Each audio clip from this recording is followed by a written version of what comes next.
This episode of the podcast is brought to you by HRH Combat Arms. They can turn your vision into reality. They specialize in gunsmithing and Cerakoting. Your Cerakote specialist is Air Force veteran and retired police sergeant Paul Ware, a.k.a. the Sarge. He can Cerakote your firearms, auto parts, tools, even your sports equipment. And then your master gunsmith is Marine veteran Steve Miller. This veteran-owned business is located at 5025 Saunders Suite, 103, Fort Worth, Texas, 76119. You can call them at 682-304-0363, and you can find them online at www.hrhcombatarms.com. That's www.hrhcombatarms.com.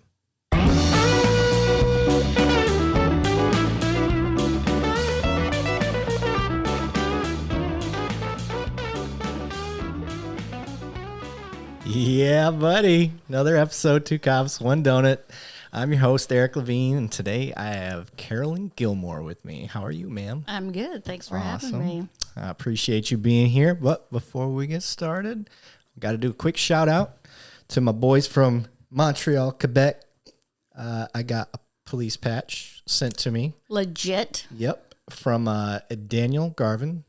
He was a 30-year police officer out of Quebec. I'm trying to say that right. I'm from Michigan.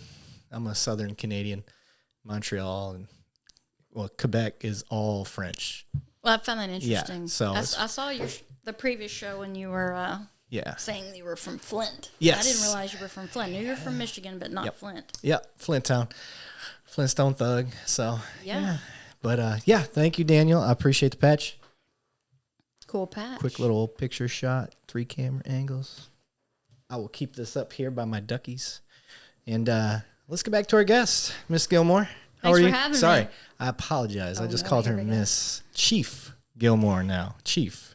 I used to work with this lady, and she went and got all promoted at a different department, like all the way promoted. It took me a minute to get used to be calling Chief. When they'd say Chief, I'd kind of look around and try to figure out who they're talking about. So that was a little different. Isn't that crazy? So it is crazy. Let's start this right, ma'am. Yeah, and I appreciate this frosty beverage because anytime. You can keep that up on the table. Well, I rarely get to partake, and I'm on a vacation day today. So. Oh, I thought Chiefs never took vacation. I needed to. Today is my daughter's 29th birthday, so I took her and my grandson to the Ranger game. You have a 29-year-old daughter. Today, 29 years old. How the hell is that? You don't look like you could have a 29-year-old daughter. Well, thank you very much. I had her when I was 22. Okay. Mm-hmm. I think my mom had me when she was 17, turning 18. And you know what? When you're 22, and I was a single mom. Yeah. So when you're 22 and all your friends are looking at you like, you got their nose down, like, hey, look at, you're this and you're that. And, poor you until you turn 42. And the kid's out of the house, and they've got 8 and 9-year-olds, and you're doing your thing, and then you're like, yeah, who's the smart one now? I try to tell people, life's a marathon, and when you're young, judging another young person, you don't know any better. All my friends, like when my friends got pregnant in high school, I'm just like, your life's ruined. Yeah, everything good or bad that's happened to me, which that was a blessing, but everything good or bad to me, totally God's plan, because I only had one child. I always wanted a son. I had my daughter. And then when my grandson came along, I knew that was the ultimate plan. And I'm 51. I'm young enough to enjoy him. Yesterday we played golf. Yeah. We go to games. We hang out. He's 8. He'll be 9 in November. Is that who you were at the game with today? Yes. That's awesome. And he's like, it's kind of a very funny grandma and grandson relationship. And my daughter, she thinks it's hilarious. And it really is hilarious. We play Xbox together, and we're like, bro this and bro that, and but then he knows when the appropriate time to call me his grandma. It's a good thing we turned around. I could feel it. I was like, what is that? Let me stop that. I would usually take that call from that guy, but I'll call him back. Is that your husband? No, that's someone else. My husband never calls me. Yeah. We've been married 19 years. Yeah, I never call mine. Thank God he doesn't blow my phone up. I take that back. Since my wife started nursing school, I call her a lot more because it's a beatdown. Mm-hmm. School in general is a beatdown. And if you haven't gone to school since high school and you're 38 years old and you're starting school back up, that can be I'm 51 and going to school. Very overwhelming. So you understand. It is. It's very time consuming. It's not hard. It's just time consuming. Well, hers is, I mean, I got a criminal justice degree and a criminology degree. I'm not going to sit there and act like mine was super hard. It was in my career field, so it was easy for me. Mm-hmm. She's going way out of her wheelhouse. She's never had any nursing experience. So good for her. She just decided, people who've listened to the podcast probably tired of me bragging about this, but it was very inspiring and very cool to have a wife that supported me throughout my careers, military. We're the first to move out of our state, like out of our immediate family.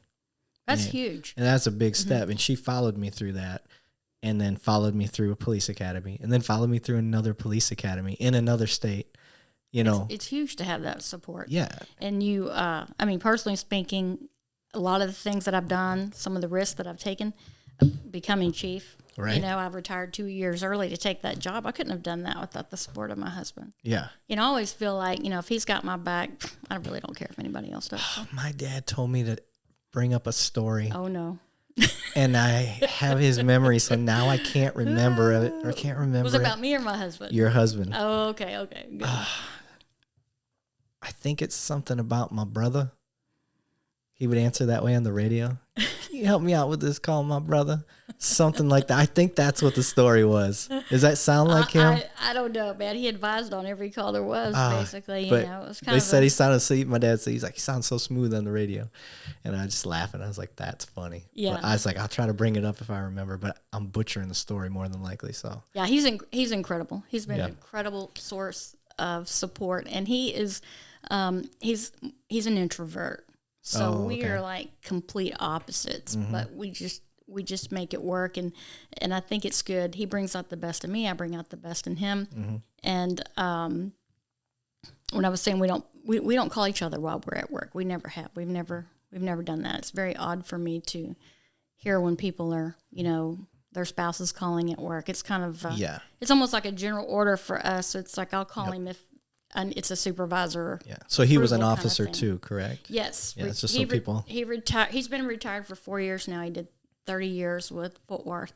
He was a career patrolman, and he absolutely loved it. That's awesome. And well, he went through it during the heyday. Yeah. He was weed and seed, part of the original weed and seed. Absolutely loved it. Put in a lot of work. Yep. And I'm real proud of him. He's enjoying retirement. Yeah. And he's not doing what most cops do, retire and go be a cop again somewhere else? Not at all. Not at all. Awesome. He didn't keep up this commission. I tried to talk him into that. He wouldn't do it. Yeah. He said, he doesn't want to work. He fishes, he hangs out with the grandkids, and he works out every day. There you go. And oddly enough, we know that officers decompress drinking. Yeah. And, I worked for Buck Wheeler for a little while at the academy, and I always call him, Buck. I read a Buck Wheeler. Yeah. Because he's always telling you some book he read. Most books I read are from his recommendation list. Yeah. There was one about the hypervigilant state and decompressing. That's part of his nutrition and police cycles. When my husband was in patrol, he had 15 years on when I met him. I had 5 years on. And he would come home every day from patrol and make him a Crown and Coke. And he would sip on that, maybe 3 tops, until it was time to go to bed. Mm-hmm.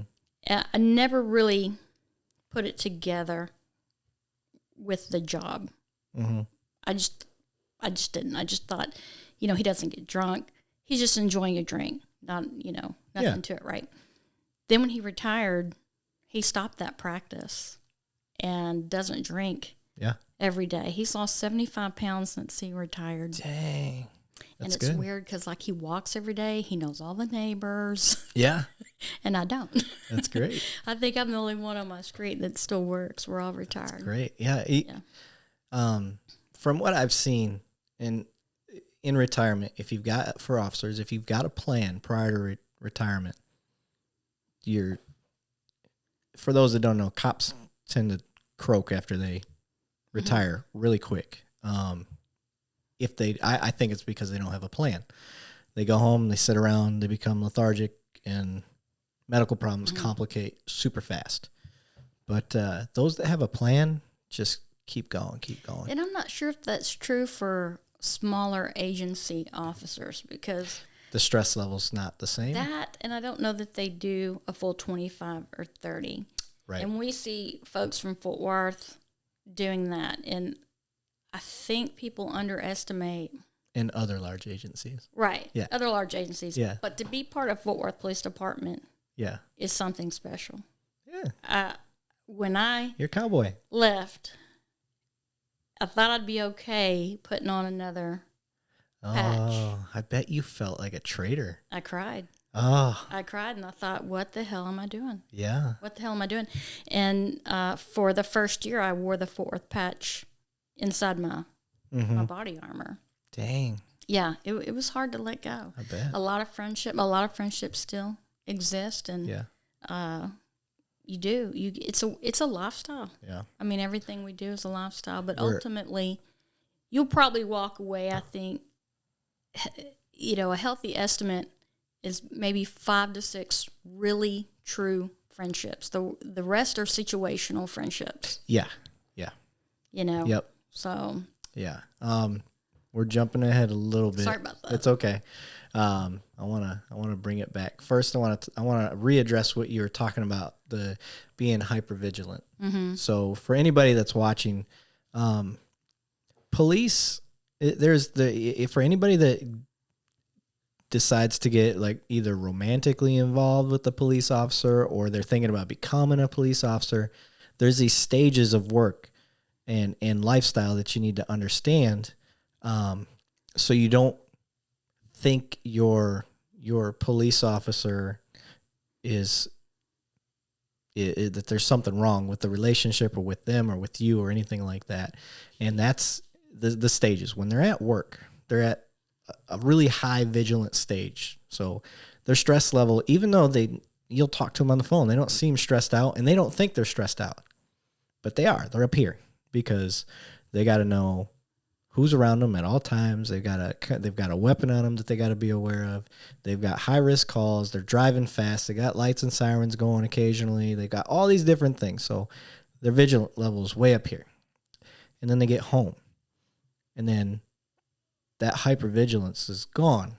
And it just wears you out real fast. So you hit this bottom. You get real lethargic. Your cortisol levels, I think, shoot way up.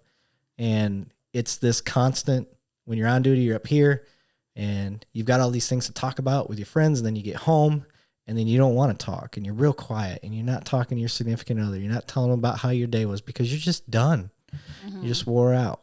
So it's this constant highs and lows. I don't want to call it being bipolar. It's not necessarily that, but there's this wave, and if you're not aware of it, it's really hard to get out of that. And I think that's one of the reasons why officers have high divorce rates, have marital issues, all that stuff is because if you're not aware of that, then you have no idea that that's what you're going through. You don't know what you don't know. You hit the nail on the head. It's important to be aware of it. And one of the things that Buck pointed out, and regretfully, I did not get that information until 2017. I guess I was on about 18 or 19 years at that point. One of the things that Buck said was that we tend to minimize other people's problems because they're not as big as what we're facing in the field. Yeah. And boy, that really resonated with me, having a daughter that was a little bit older, because I was doing that. Yeah. That's not a problem. That's not that big a deal. Right. And that's really changed my behavior. Mm-hmm. Yeah. But it's also helped me be a chief, because people come to me with things, I never minimize their problems, right, because it's important to them right then. Yes.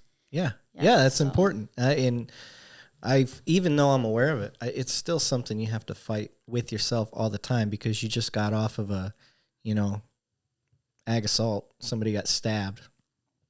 And then the next call, you're dealing with somebody whose neighbor's trash can is on their side of the shared driveway, and they want to press charges, and you're just like, it's really not a big deal. Can't you just, but you're right. But what you're saying is true, and that part of our job is mediation, no matter how big, how small. And it's important for officers to just keep taking each call the same way that they would the ag assault, and keep things even, so that that mentality doesn't take over. That's a tough one. It is. It's hard. And like I said, it's a battle your whole career because I'll catch myself. I'll see somebody's having a real crisis, and in my head, I'm like, sarcastic comment 1, sarcastic comment 2. I'm just lining them up. I'm like, I could say this. That'd be funny. Oh, I can't do that. That's wrong. This is important to them. I gotta help them out. So cop humor helps with our stress levels as long as we're doing it with other cops and not to other people we're trying to help. So true. But okay, so let me get down to the nitty gritty. First, you're a chief, but you didn't start as a chief. You had a long. Didn't aspire to be a chief. You had a long, awesome career prior to that. So I want to know how it all started. How did this legend get made? Goodness. How does legend get made? When I was 20, as a kid, you always want to be a cop. Growing up, cop sounds cool. My stepdad was a police officer. I had a cousin that was a police officer. So we had some law enforcement in the family, and I thought that was cool. But, by the time you turn 17, 18, and 19, you want to party, you want to hang out and do whatever. My mom, at that time, she was working for the district attorney's office, and I'm sure like most parents with a 20-year-old was at work complaining about how her daughter didn't know what she wanted to do for a living and was not working. There was an investigator there that worked with her. His name was Smokey Vanover. He died 2 years ago. Great friend of our family. And this guy was he knew everybody in town. I mean, he was just that great cop's cop kind of guy. And he called me up one day. This was in 1990. I was 20 years old. And he said, you need a job. And the Blue Mountain Police Department's hiring dispatchers. And you can do this. You have a job interview at 4 o'clock.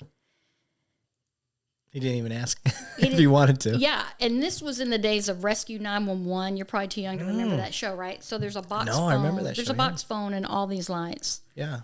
So I did need the job. It was $4.10 an hour. I took it. Banking. Midnight shift. And I literally, Eric, I would sit in front of that phone and say, please don't ring, please don't ring. Because I thought it would be a choking baby, someone having a heart attack, just worst case scenario things. And after the few, there's a dog in my yard, there's alarm going off, those things, then you kind of, you kind of get desensitized to it and you move on. Well, it wasn't enough money, and I really wasn't happy. It was a very slow, very small town, and I got out the paper, started looking for other jobs. And Sansom Park was hiring a dispatcher at $7 an hour, which was a fortune then, and I applied there and got hired, and I worked there for 3 years. While I was working there, I met my first husband, who was a former police officer, and I began riding out with him, and he was just really encouraging to me. He was a great cop. His name was Randy Jacoby, outstanding police officer, and he would encourage me. He's like, oh, man, you'd be so great at this job. You like people. You like to talk to people. This is a great fit for you. So wait a second. Uh-oh, here we go. He wasn't your husband yet. He was not my husband yet. Oh, I see what's going on here. He wanted the pretty girl to come ride along with him. Classic tale. God, you were probably sitting up front. Hey, you can turn the lights on. No, there was no turning the lights on. Uh-huh. I really liked the way he treated people. He was a very... I'll bet you did. You're silly. I mean, that was great. You know, I mean, he didn't hurt the eyes, nothing. He was good looking. He was very, very funny. He was a great police officer, and he really treated people really well. He was very funny guy. Okay, I see how you just skipped over that. Like you tried to gloss over it. I'm not gonna call you out on that. I'm just gonna kind of, most of the time I don't even bring it up most of the time, but I'm going to for once give you the true path. Okay, so your first date was a ride out, and I think that was the first date. Okay, honestly, that was the first date, and of course he fell madly in love, and can't blame him. It doesn't. It didn't last, but he was an incredible father to my daughter. And so I left Sansom Park for more money. I tested for Fort Worth the first time. I didn't score high enough. And so then I got hired at Benbrook as a dispatcher, $11 an hour, which was like, boom, hitting the lotto. Dang. That's in 1994. So while I was working as a dispatcher at Benbrook, they allowed me to work the day shift so I could attend the Fort Worth Police Reserve Academy at night. So for 6 months, Monday through Thursday from 6 p.m. to 10 p.m., I went to the Reserve Academy. And I wanted to be Fort Worth so bad, I would do almost anything. So bad that I was running on my lunch hour. I was running after work. So now when people come up to me and say, hey, I applied for the police department. Like, have you been running? And they say no. I'm like, I'm done. Yeah. Because if you're not already running, you're not already preparing, you don't want it bad enough. Yeah. So anyway. You must have listened to Brandy's podcast too then, where she's talked about, like, if you better show up prepared. Yeah, I did listen to Brandy's because she's hilarious and I never know what she's going to say. Right. So I wanted to know how funny could I be or how tame did I need to be, kind of based on Brandy. Yeah, I mean, I haven't posted Matt's podcast yet. It's way better than Brandy's. I can't even believe that. Yeah, I mean, that doesn't seem possible. It's just Matt paid me to say that. So okay. But yeah, Matt's is way better than Brandy's, and that I still don't believe you. Yeah. How much did he pay you exactly? like $50 and some whiskey. So The whiskey. yeah, Yeah, that's what. yeah. Drove it over. So anyway, I'm sorry. That's all right. I'll do a reader. I'll try to skip forward so you kind of know.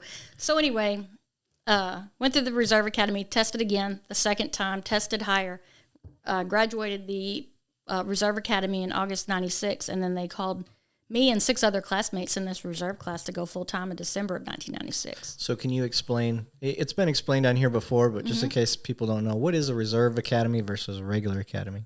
So the Reserve Academy is it's a condensed, it's not the full, then 26 weeks. I don't know how many weeks it is now at Fort Worth. So it was 6 months, and they had it, if I remember correctly, different levels of basic reserve. And so when we finished that academy, we could ride with an officer, and then you go to more continued education until you work your way up to the basic peace officer. Okay, that's how that worked then. And Fort Worth had a really strong reserve program back in those days. Yeah, and so those folks would, and all ages from all different backgrounds. And reservists work free, correct? They work for free. They do, and they wanted to serve their community, but not give up their higher paying jobs. Had the police department paid what it pays now, I'm sure that in hindsight, those folks would have easily made career changes. We had some outstanding reserve officers at the time. I can't believe what we get paid. It's sick. I love it. You deserve it. For what I do, You deserve it. I can't believe I get paid to do what I do. You all deserve it. So. It's all very well deserved. It is. And I always say big money, big problems, big nonsense. Smaller town, smaller amount of nonsense and smaller things like that. But because my guys don't get paid what they deserve. Yeah. So anyway, second time around, got hired December of 1996. I spent 12 years in patrol, and it wasn't for lack of trying to go to other units. I did. Back then, I always say I spent 12 years in patrol. 2 of it was in East Zero Tolerance, but Zero Tolerance was not what it morphed into. Back then, I was assigned to the East Side. So when you were a standout hard charger in that division, you were asked to come over because you were a producer. We worked in a regular uniform. We went out there and we answered, we went to all the priority 1 calls. Part 1 crimes, shootings, stabbings. We took the sheet on them, and the sheet is when you want to take the call, in charge of the call. We looked for stolen vehicles. We looked for burglars. We looked for wanted people. We looked for traffic stops. I mean, we were just such in strong competition with each other that we had a rule, and I can't speak for other sides of town, but the East Division Zero Tolerance at that time was you didn't show your face back at the lot unless you had at least minimum 10 tickets and 2 arrests. Yeah. And that was in an 8-hour shift. Yep. And so, you had that was team peer pressure. If you couldn't handle that wasn't the sergeants telling us what we needed to do. That was expectations we put on each other. Yeah. And if you couldn't make it, you couldn't be on the team. And to give people a little perspective, like that's not impossible every day today. Like that standard could still be upheld today. Just because there's that much crime in a major city, that if you're being proactive, that's perfectly normal. That's normal for a patrol officer to be able to accomplish. And it didn't necessarily mean 2 people go to jail. That Right. could be a general complaint citation for open container. We had a lot of consuming alcohol on licensed premises. Yeah. In those days, people outside the store, just drinking and things like that. So I always say that's part of my patrol because we did. We were part of the patrol function. We went where we were most needed. If we had to do a little saturation in an area, if something had a shooting or gang problem or whatever, we saturated that area, and that's what we.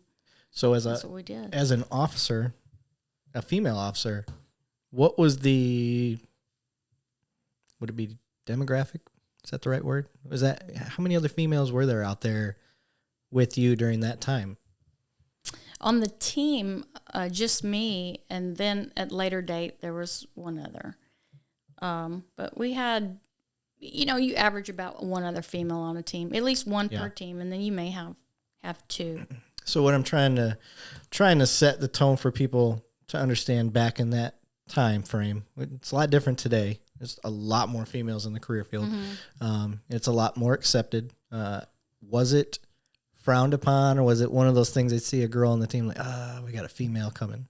I don't think so. Did you ever get that vibe? Because you worked the worst side of town. I never felt that. I didn't think that they dreaded it. Now I know that they tried to make the team diverse, and a female had left, and they were trying to replace that spot with another female, and I was recruited to go. But had I not been able to maintain the work product and the work productivity, it wouldn't have mattered if I was female or not. I would not have had a successful time. And that's like Brandy, I did listen to Brandy's, and Brandy was saying that, people either love her or they're hate her. Yeah. There's no in between. And I kind of view myself the same. I'm either too much for somebody or they just love me. There's no in between. And I think Coach Nick Saban, I'm a huge sports fan. Coach Nick Saban, and I'm not saying I'm a Nick Saban fan, but the guy's got some great stuff, if you listen to him. Mediocre people don't like high achievers, and high achievers don't like, I think he says hate. He used the word hate. I don't like to use the word hate. Mediocre people don't like high achievers, and high achievers don't like mediocre people. Randy's a high achiever. I'm a high achiever. Yeah. So if you're not a high achiever, you're not going to enjoy being on a team with me. Okay. We're not going to get along. We're not going to mesh. That makes sense. So, that makes sense. Yeah. And so I never felt that they were like that. Okay. I never got that. But I also feel like as a female, I'm not going to speak for all of us. I shouldn't do that. I'm going to speak on all females. In your experience. I will be safe to say that a lot of females feel this way. Whether we go to a specialized unit or in patrol or on a new patrol team, we feel like we have to work twice as hard to be accepted by our male counterparts. And we see a lot of, girls are really hard, women are really hard on each other. We're super hard on each other. So if you're not pulling your weight, you're riding somebody's coattails, you're not living up to our expectations, I can't hang out with you. But see, you guys are not like that. You guys are like, this guy could have no integrity, be lazy, and y'all are still like, well, that's my boy.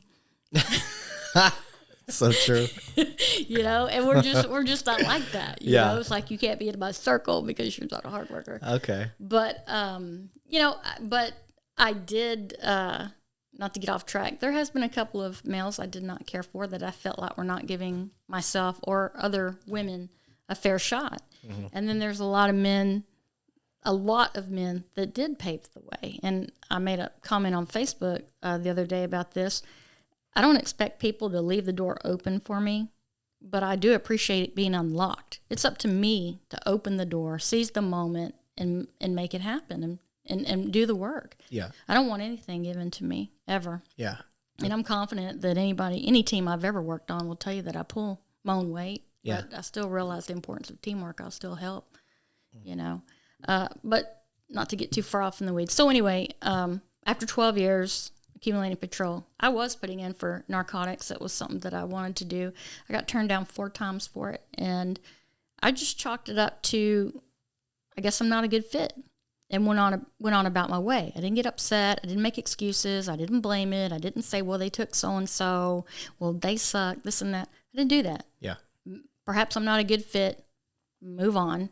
Continue with my mission. I've always tried to just maintain an enthusiastic, optimistic, sometimes overly for most people, but always and be somebody that somebody wants on their team. Yeah.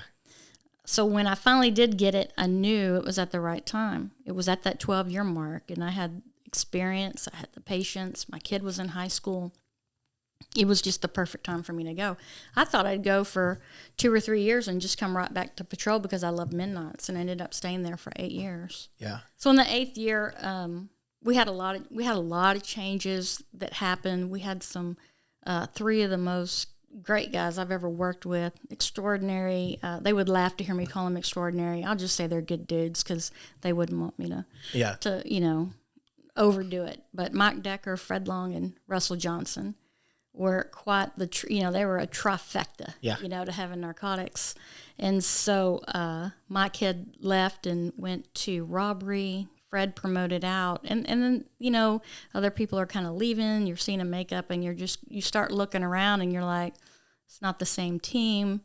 And, it didn't feel right anymore. Time to move on. Yeah. But I really didn't know what I wanted to do. I had a lot of friends telling me, you've been in NARC too long. You need to get out of NARC. You enjoy buying dope too much. You enjoy dressing down too much. It's just. How long did you do it? 8 years. 8 years? Mm-hmm. Whew. Yeah, that is a while. Yeah, 8 years. I absolutely love. I loved cold buying. I loved every bit of it. I've bought at Lloyd's. Yeah. Rolled up. I mean, you name it. I've bought there and absolutely loved it. So anyway, at the time, the procedural justice unit was kicking off, and I tell you all this to tell you that without me knowing it, every opportunity that I seized has paid off. Has helped me where I'm at now, and so. When the procedural justice opportunity came up, and they're like, we're needing instructors, I was really curious what the message was. Yeah. I mean, I knew the concept, trust, legitimacy, and things like that, but I was really just interested in what it all involved. And so I did that for a year. We went through PJ2, PJ3, and the academy life just wasn't for me. I mean, it was just, I was used to running and gunning, and your day, you're 12 hours into your day going, ooh, I should go home. And at the academy, it was like, it's only 11 o'clock. Yep. And I just couldn't hang. And so I was talking to a good friend of mine, Chris McAnulty, calling Nasty and Gang, and we were chatting. Big Mac. Yeah, and we were chatting. He goes, hey, what would you think about, would you come over to Gang and buy dope? Well, heck yeah. Where do I sign up? Yeah. And so they brought me over there, and Nasty and I did a little bit of that. And I was assigned to intervention prevention, but I didn't do any intervening and really any preventing. Okay. I made a few meetings, but mainly our goal was to, Nasty and I was to buy dope. Yeah. And so, right around that time, let me back up. So 4 years preceding that gang assignment, I had ran for a position on the Police Officer Association board, and I did that because I thought it was a really exciting time for the department. It's the first time I ever voted. Thank you. I hope I don't know if you voted. Voted for the voted in the election. Yeah. Yeah, huge, humbling experience to be voted by your peers. Yeah, to represent them. I bet. I mean. I can't even hardly put it into words. That responsibility, them giving you that responsibility. What position did you have? Initially, it was just a journal board member. And then after 2 years, I ran for vice president. I felt like I could better serve the membership that way. So before we keep going, that's an aspect that I'm not really qualified to talk about because I've never been involved. Up north, it was the FOP, Fraternal Order of Police, and down here it's the POA, Police Officers Association. And for citizens wondering what that is, it's basically our union. Correct. It's an easy way to think of it. It's our union. So can you kind of explain what the purpose of the POA is? What's their mission? What is their job to do? Workers' rights and benefits, and due process protection. That's ultimately what your POA is going to do. Workers' rights, benefits, So and ensure your due process is met. So they're not friends necessarily with the chief or the I would say, manager. They can be, but I would say you could be friendly with the chief, and you can work with the chief on stuff, but ultimately, as a chief, I can tell you I'm glad I don't have to deal with an association. I bet. Because I know, when you have a vision, and it's really a great thing. And I know there's so much information, Eric, I've learned in the last 2 years. It's crazy. Fort Worth is a home rule city. Like Betsy was explaining, that David Cook is a city manager, and he runs it. Mm-hmm. Okay? We are in Sansom Park, where I work now, City of Sansom Park. We are general law, which means the mayor runs it. Oh, okay. So he's my boss. So you serve at the pleasure I of the mayor. serve at the pleasure of the mayor, not at the pleasure of David Cook. Sometimes that would seem better to serve at the pleasure of David Cook, but David Cook's a smart man. I don't agree with everything, but man, that dude, he's smart. Manny's smart too. All those guys that worked on the pension and put their heads together, Mayor Parker and Manny Ramirez and all that, man, phenomenal job. Thanks for the pension. So it kind of depends,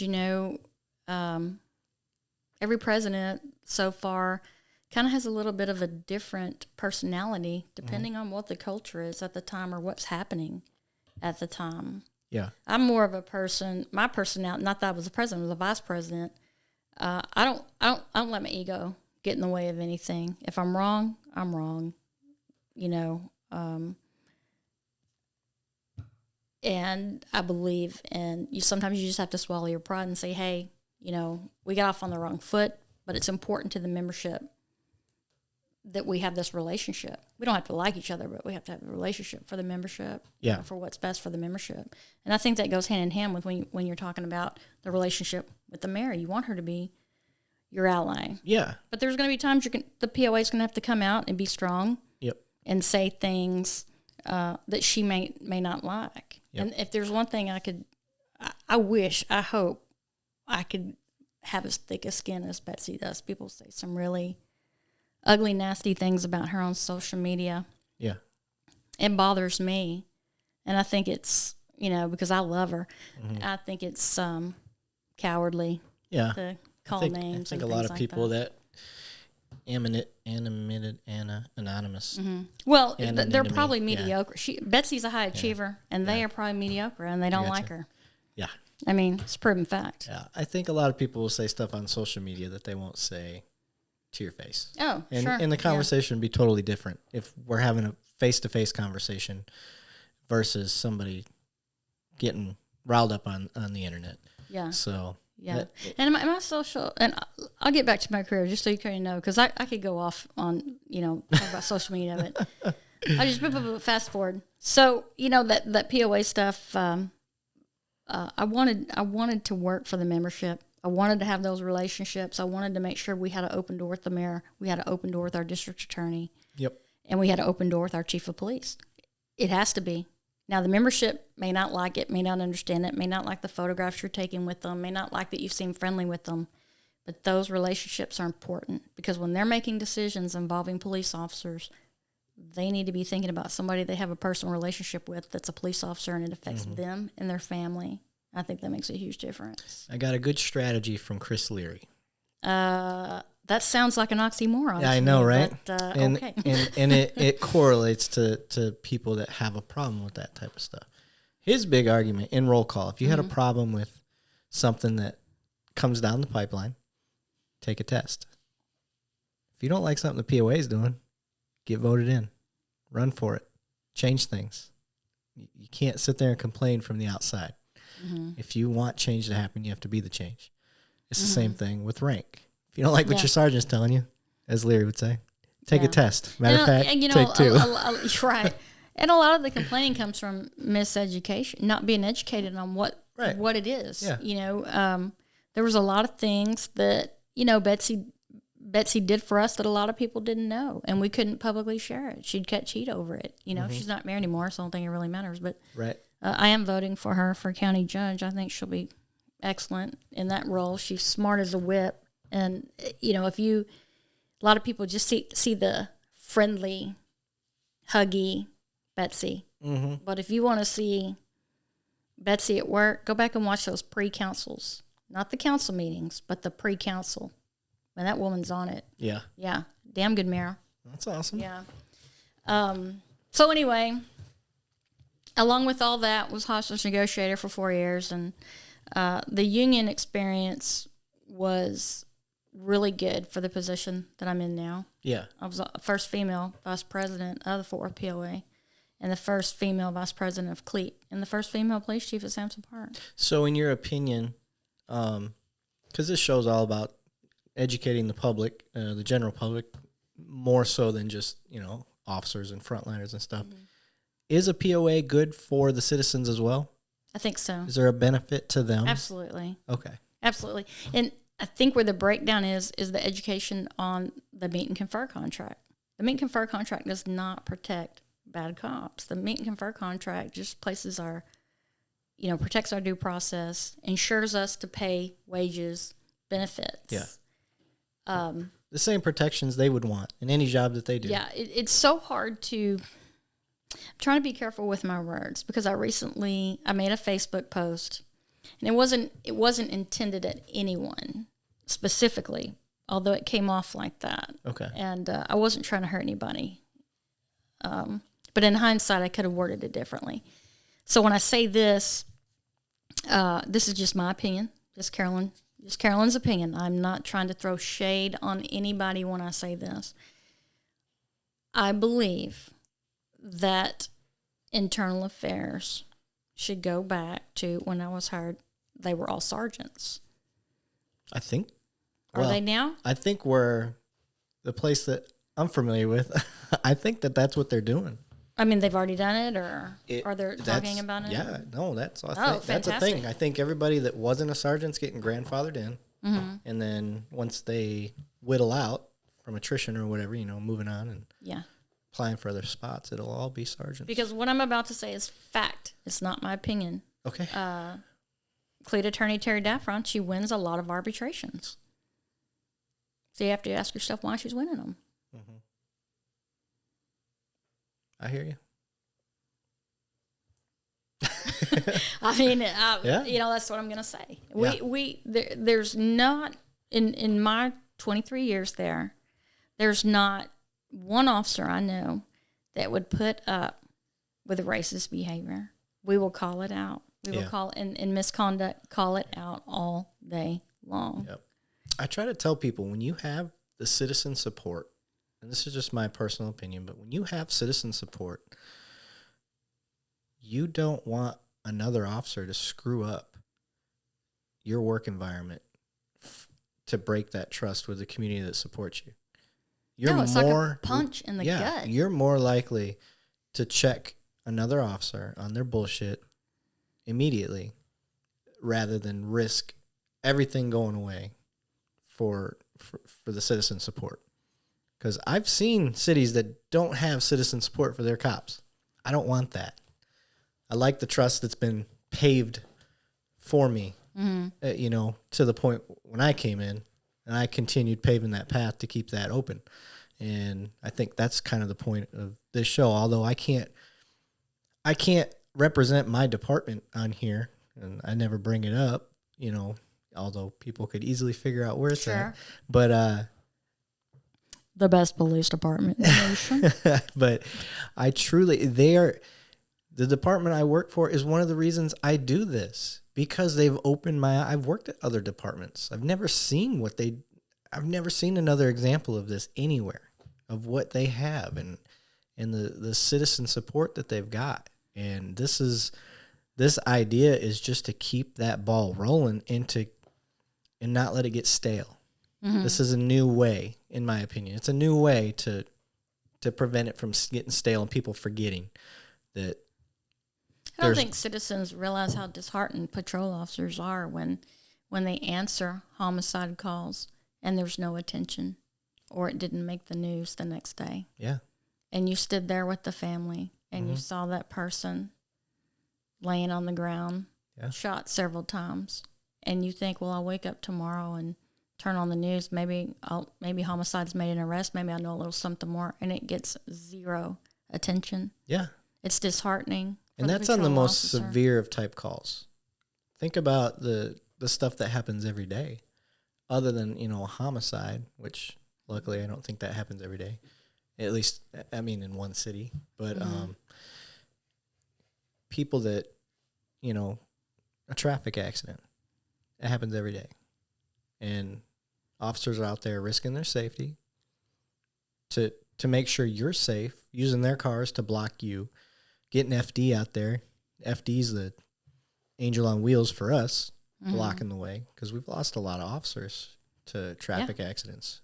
And like I said, that's a daily thing. That's something we're so desensitized to. When you see it on the freeway, you're aggravated. That's your first reaction. Like, get them out of the road. You know what I mean? Yeah, absolutely. And where's the morale go for, all of that weighs on you. Homicide weighs on you immensely. But cops aren't out there doing, at least the good ones, they're not out there doing the job to get a thank you. But I think it was a really uncomfortable transition for police officers to put their good deeds on social media. Initially, it was. Yeah. It was like, that's not why we do it. And then when cops see it, it's instant. We're our own worst critics. Hate. And you just see us ripping each other apart. And it's just like, And I was the silent type on that. I think it's when you see the same ones over and over and over and over. I think that's where the social media fail is. Yep. Cops get tired of seeing the same people over and over and over and over. They want a variety, because especially if their buddy the night before saved a life or did something, heroic, and it got nothing. So I'm glad you brought this up, because I've put this out there before and I'm putting it out again right now. Okay. I want the last 5 minutes of my show, every show, I want some officer to send me a 5-minute or less clip in our email of a good deed they did or one of their partners did. I don't care who it is. And I want them to tell the story. Like, hey, today we saved a cat from a tree. I'm sure it'll be most fire department guys. FD guys, if you want to talk about your cat saving skills, that's cool. You can do that too. But anybody, nurse, if you held a dying patient's hand and you were the last comfort they had, I don't care if it's a sad story. It's your story, and people need to know about it. And that's going to be how the show ends. And that'd be a good way. You listen to a long-ass podcast, you and me bullshitting, having a beer, and then at the very end, you get to hear 5 minutes of some frontliner out there and the difference they made. And I think that'd be awesome. Yeah. So it happens several times a day, every day. Yeah. Nobody's sent me a video yet. So several times a day, every day. Of course, my following wasn't. But I think I think they get desensitized to their good deeds. That's true. And then they're just like, that wasn't that big a deal. I did it. It was the best solution for the day. Yeah. And the thing that finally flipped my mind was, it isn't a big deal to me. It isn't a big deal to you. But to citizens, it's the world. Like, they hear enough bad stuff all day long. They can get their fill of that. But you have to go search for good things. So I say tell it. Go out and put it out there. I wanted this to happen. I wanted good things to be out there. I wanted education. This show may not always be good. It may not be a good topic. It may turn into a shit show while we're sitting here talking and we get down a negative road. But I think it'll have a positive effect eventually, if that makes sense. Sure, so. Absolutely it will. Well, I think a good friend of mine, sometimes I get really hard on myself. A good friend of mine told me, failure makes us complete. Don't wallow in your failures. You failed, own it, learn from it, and move on. Yeah. What do we learn from our successes? Yeah. Not nearly as much as you learn from failure. Exactly. That's my jiu-jitsu philosophy. But I like when I read about what your show is about, trying to bridge that gap between community, and I hope the community, specifically the Black community, will listen and and take to heart some of the things that are said. And I watch a lot of podcasts, different ones. Some people would be surprised, but you have to listen. And I'm a big council geek. I watch the whole council meeting. It's the best thing on TV on Tuesdays. Really, it is.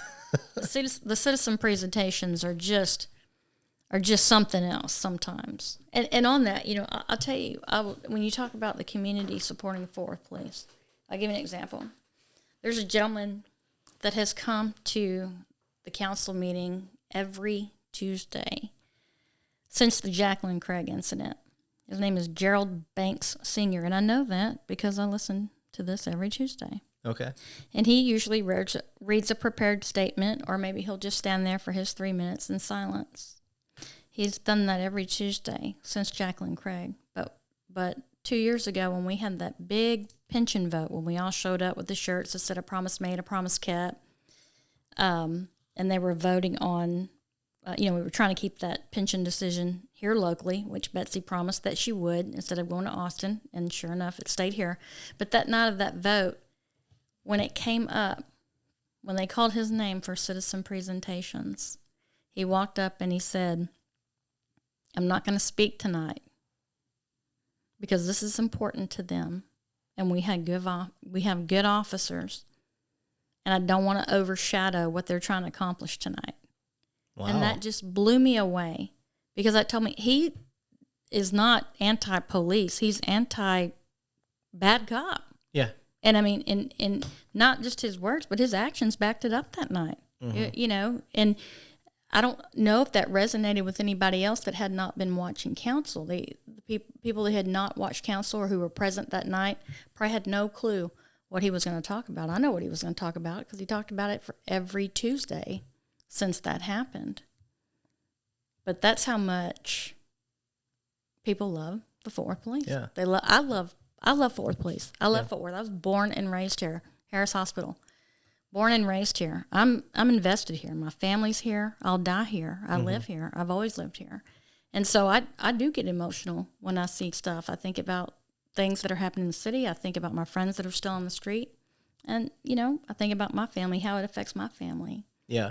And I know some people think that I should mind my own business because I don't work there anymore. But guess what? I live here. Yeah. I'm invested here. Yep. And I'm not going to mind my own business. I'm going to say, what I feel. And, when you talk about 8 people getting shot in Como, I mean, that fires me up. That's emotional. I don't want to see that in Como. I don't want to see it in Stop 6. I don't want to see it in Alliance. I don't want to see it in Ridgely Hills. I don't want to see it downtown. I don't want to see it in this city. Yeah. Now, who do we place blame on? I place the blame on the shooters. People are shooting. And I made a Facebook post, with an opinion about that, and it was an emotional response. In hindsight, I should have been more thoughtful with my post because it wasn't it wasn't meant to hurt anyone. And I think that it probably made somebody feel like I wasn't on their side, and I am 100%. Yeah. I mean, I'll always be. Yep. Always be for the police department. Well, we're human. So, and like you said, if you get emotionally invested, we. And that's usually not me. I don't know if you follow my Facebook, but that's probably 1 out of 20,000 posts over 10 years that's the one I'll take back and say, I could have gave that. I could have been more thoughtful with that. Completely honest. About a year ago, I pretty much gave up social media for myself. I'd glance at my wife's, because all my family's back in Michigan. She's the poster. She puts up the family photos and all that stuff. So if I needed to see something, I would look through hers, check it out. I had an account, but I deactivated it. Everything was so negative. And I was trying to reset in a way. Mm-hmm. And then when I started this, yes, I see social media, but most of it has nothing to do with. If they're negative Nancy's, I delete them. Yeah. I don't have time for it. But now my Facebook page is full. I have 5,000. I saw that. 5,000 followers. You have donut in the title. Who wouldn't want to be that? Yeah. I mean, it's fantastic. Yeah, I get it. I get the draw. But let me make that little announcement. Listen, I've got some people like, I thought we were friends. I sent out like maybe 200 or 300 invites when I was at like 4,900. And I did that because I was thinking maybe I'd trick the system.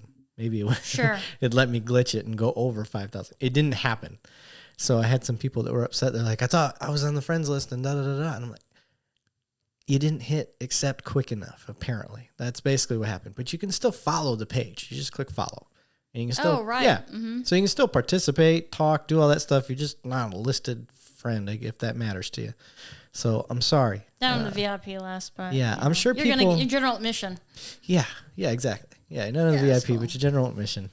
And you have cops from all over the nation, maybe all over the world. I do. Yes, I specifically reached out to some military buddies in England, and I knew they were friends with some bobbies and stuff, and I was trying to. So I have some bobbies on there, and trying to get. I got some Germany Polizei and stuff like that. So I'm gonna back up because I know some people are probably wondering. No, I got ahead. So I'm enjoying talking to you, but I know there's probably somebody going, "How in the heck did she get from? Okay, she was a police officer. Okay, rock on. But how did she get to be a chief? I mean, how do you make this jump, right?" Yes.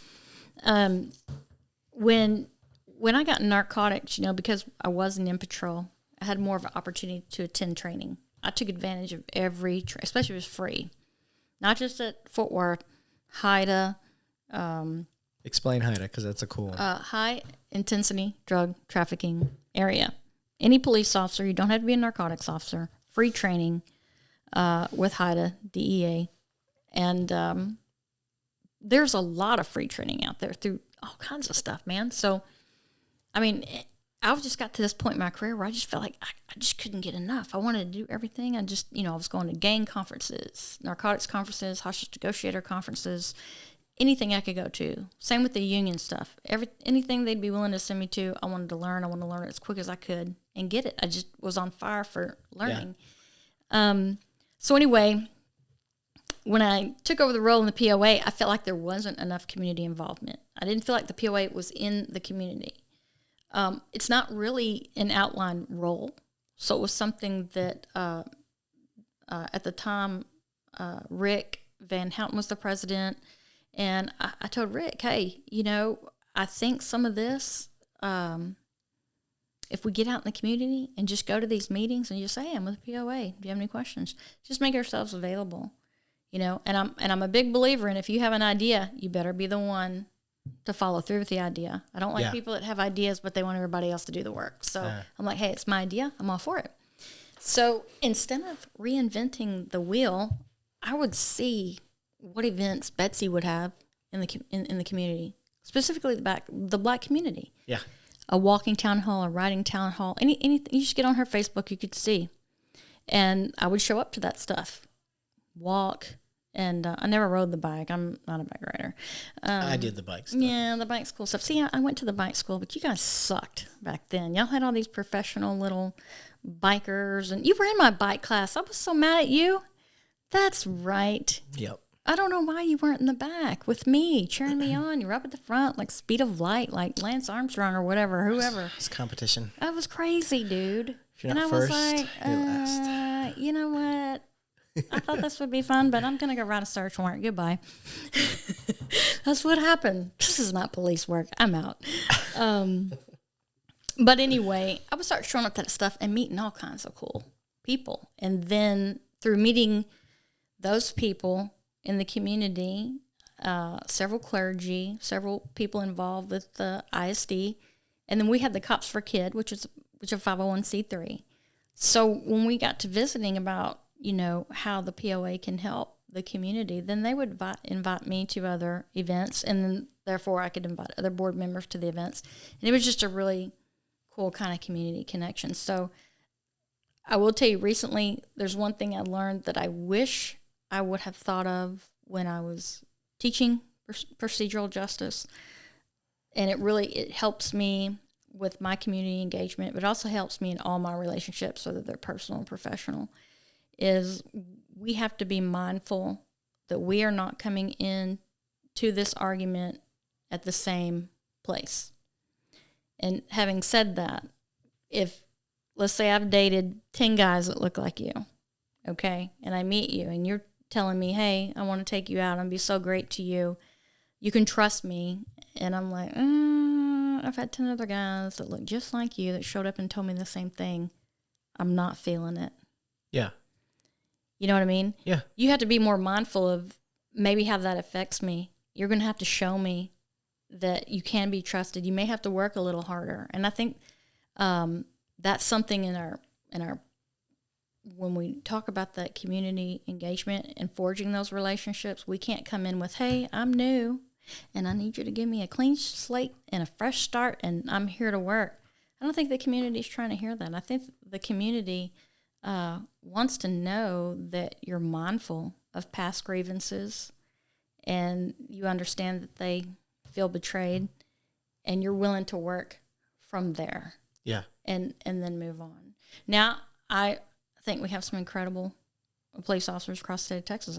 I still to this day think Fort Worth Police Department's the best police department in the state of Texas and across the nation. But growing up here and knowing some of the city ordinances that were on the books and knowing some of the laws and some of the things that were enforced, we know that there were people that were not treated with respect and dignity. We know that because we're paying for it. Now, it might not be happening now. We don't see it now. But if my grandma, who's 89, was to tell me my whole life this big, long story about her and how my grandfather were treated, it's probably going to stick with me for a long time. I'm probably going to think that's how I'm going to be treated. That's going to be it's a hard battle. Yeah. I guess what I'm saying is we're never going to have a destination on this deal with the community. It is going to be a constant journey, almost a marriage.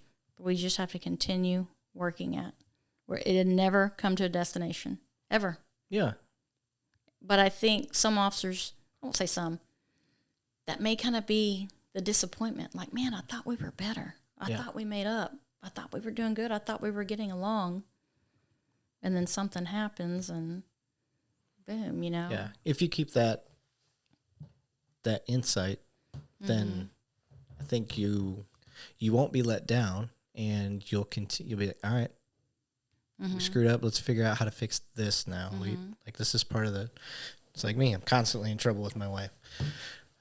I'm constantly trying to figure out all right. Yeah, she made a point. Yeah, she's right.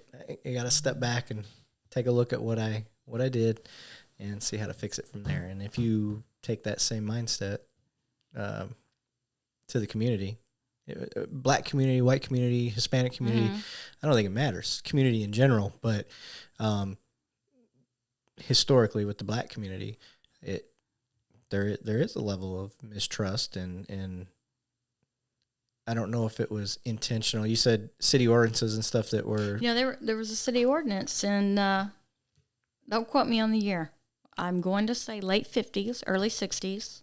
If you were black and it was after dark, you could be stopped. Really? For walking after dark. Yeah, and I'll tell you how I found that out was I had a man ride out with me one time on the east side. I was a young officer, and he was telling me the story, and I was like, oh, my gosh, there's no way, right? This can't be right. So I reached out to Kevin Foster, who's a historian, and he said, yeah, Carolyn. He's like, if you were to go back and research arrests from late 50s, early 60s, you would see a lot of those. And vagrancy was a big one in the black community. So if they were loitering outside of a store and they didn't have any money on them, I'm trying to think how Kevin explained that to me. A lot of arrests for vagrancy, though. It's the only bad part about drinking beer. Yeah, that's why I haven't been drinking it. I don't want to burp. Keep having a burp. Yeah. And then I don't want to, start saying whatever. Let it go. Yeah, right. Let it go. But just keeping that mindful, and I think if officers keep that mindful, even when they make calls like, hey, this person probably hasn't had a go of it. And even as a chief, I still answer patrol calls. I still make traffic stops. And, I've pulled somebody over recently and man, they were just like really turned off. And I said, by chance, have you had a negative contact with a police officer before? And they're like, well, yes, I have. And I said, well, it's not going to be me today. You were speeding, have a nice day, Yeah. Just going down the road. Slow down. Yeah. But back to how this whole chief thing came along. Just tell you. So I got off in the weeds. I apologize. It's okay. So kind of, That's what makes it entertaining. following the whole Betsy thing around, the whole Betsy show, and just getting in where you can get in. Don't reinvent the wheel. Find someone to mentor you, and they don't have to take you up under your wing to mentor you. We mentor every day through our behavior and our action and what we're doing. There's people that mentor me that they probably have no idea that they've done that. Yeah. But the way they carry themselves and, the way they treat people. So the city administrator, not city manager, it's called city administrator because we're a general law city. I had worked with her about 30 years ago, and she called me up. She said, hey, we have a chief of police opening. Why don't you apply? And I was like, have you lost your ever-loving mind? Do you know what I do? Do you know? Have you kept up? I am like in the freaking gang unit. I'm like vice president of the POA and vice president of CLEAT, and I got a maid in the shade. Right. Come over there. Are you kidding me? And your rank at the time Officer. was an officer. Was an officer. I'm like, forget that, right? I laughed. I laughed about it. About 3 months later, ran into her. We're just chit-chatting. I said, hey, who did y'all ever hire for your chief over there? She's like, nobody. I told you we want you. Like, man, you're crazy. 3 years? 3 months, I'm sorry. Oh, I 3 was months. Like, holy shit. No one's ever waited for me that long. I was like, ever. That's amazing. I'm sorry. 3 months. Okay. 3 months later, ran into her. I said, hey, and she said, hey, why don't you send me your resume? I said, I do not have a resume because I am going to retire from where I'm at. Yeah. So a few days went by, and man, it was just weighing heavy on my heart. And I was telling my husband, I don't know what to do, And he's like, "There's no way. Are you crazy? Have you lost your mind? It's a pay cut. It's this. It's that." I said, "You know what? I'm gonna do a resume." And I banged out a resume, and I was like, "Gosh, dang! Look at me. Not too shabby, Right? On paper, I look amazing." And so I sent it over to her, and I said, "Hey, I want to let you know that I don't have any budget experience. I don't have any command experience. I don't have any administrative experience. I'm a cop, and I'm a hard worker, and I have a high level of enthusiasm, high level of integrity. It's very important because I've always said, even when we would train people in narcotics and they'd get really kind of down on themselves, I was like, hey, we can teach you everything, but we can't teach work ethic and we can't teach integrity. If you've got those two, you're going to make it." And it was so wild because when I told her that, that's exactly what she said to me. And I was like, whoa. It was one of those Oprah light bulb moments. Yeah. Like, oh. She's like, hey, you've got, the work ethic and integrity. I can teach you the rest. So when a lot of prayer, a lot of thought, a lot of my husband saying no. And finally, I was 2 years away from retirement, and I told my husband, he said, just wait 2 years. And I told my husband, I don't know that this opportunity will present itself again in 2 years. And I don't know that in 2 years I want to continue working. I don't know what's going to happen in 2 years. Yeah. And June 14th actually was 2 years as chief. And when I went over there, I approached it like any other specialized unit that you go to. I got to learn quick, I got to learn fast, and I got to work hard. And that's exactly what I did. And I just recently hired Sarah Stratton as my sergeant. Okay. And it's funny because Sarah's always like, hey, how do you know this stuff? Where did you learn this stuff? How did you know this? How did you know that? I'm like, man, you got to learn quick, hard, and fast. And it's been an adjustment for us working together again because we always work together as officers. So her seeing the chief side of me is mind-blowing for her. She's just like, where are you? What have you done with my friend? Ask her about going through my control tactics course. She came in and did our advanced control tactics type thing. It was a clinch and takedown course. Mm-hmm. And she was beat up, Yeah, she likes to get beat up. She's one of those. Yeah. She's one of those gals that she'll take a beat and she loves it. Yep. She was sore. But I kept encouraging her. It's great having her there because I miss that.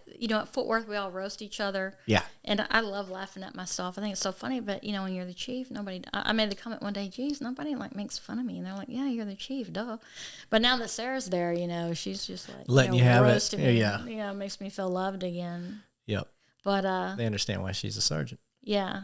But my advice to females, I would like to see more females get involved in the union side of it. We have very few females that get involved with the POA, actively involved, on the board, going to Austin, meeting with your legislators.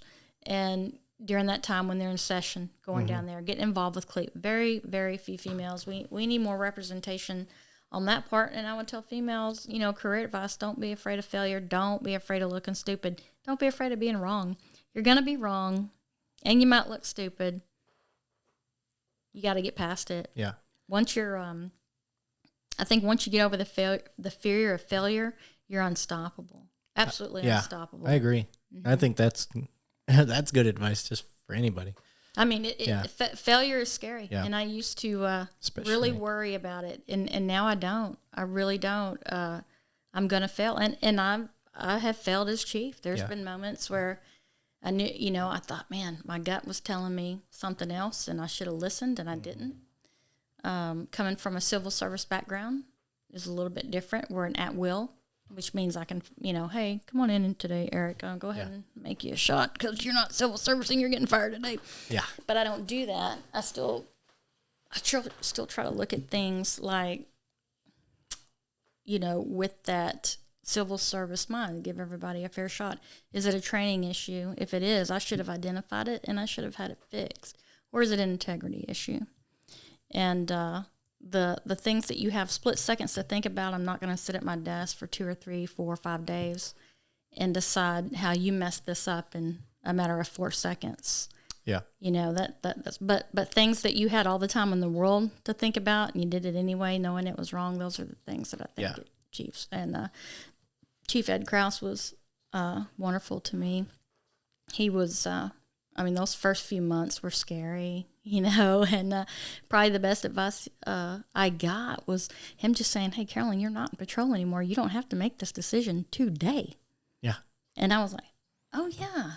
It's on my time. Because we are used to that, making those decisions like that. Yeah. And so one of my biggest rules is do not make emotional decisions. If I'm upset, if I don't like it, I just sit on it. Yeah. Sometimes I sit on it for 2 weeks until I don't feel any emotion towards it.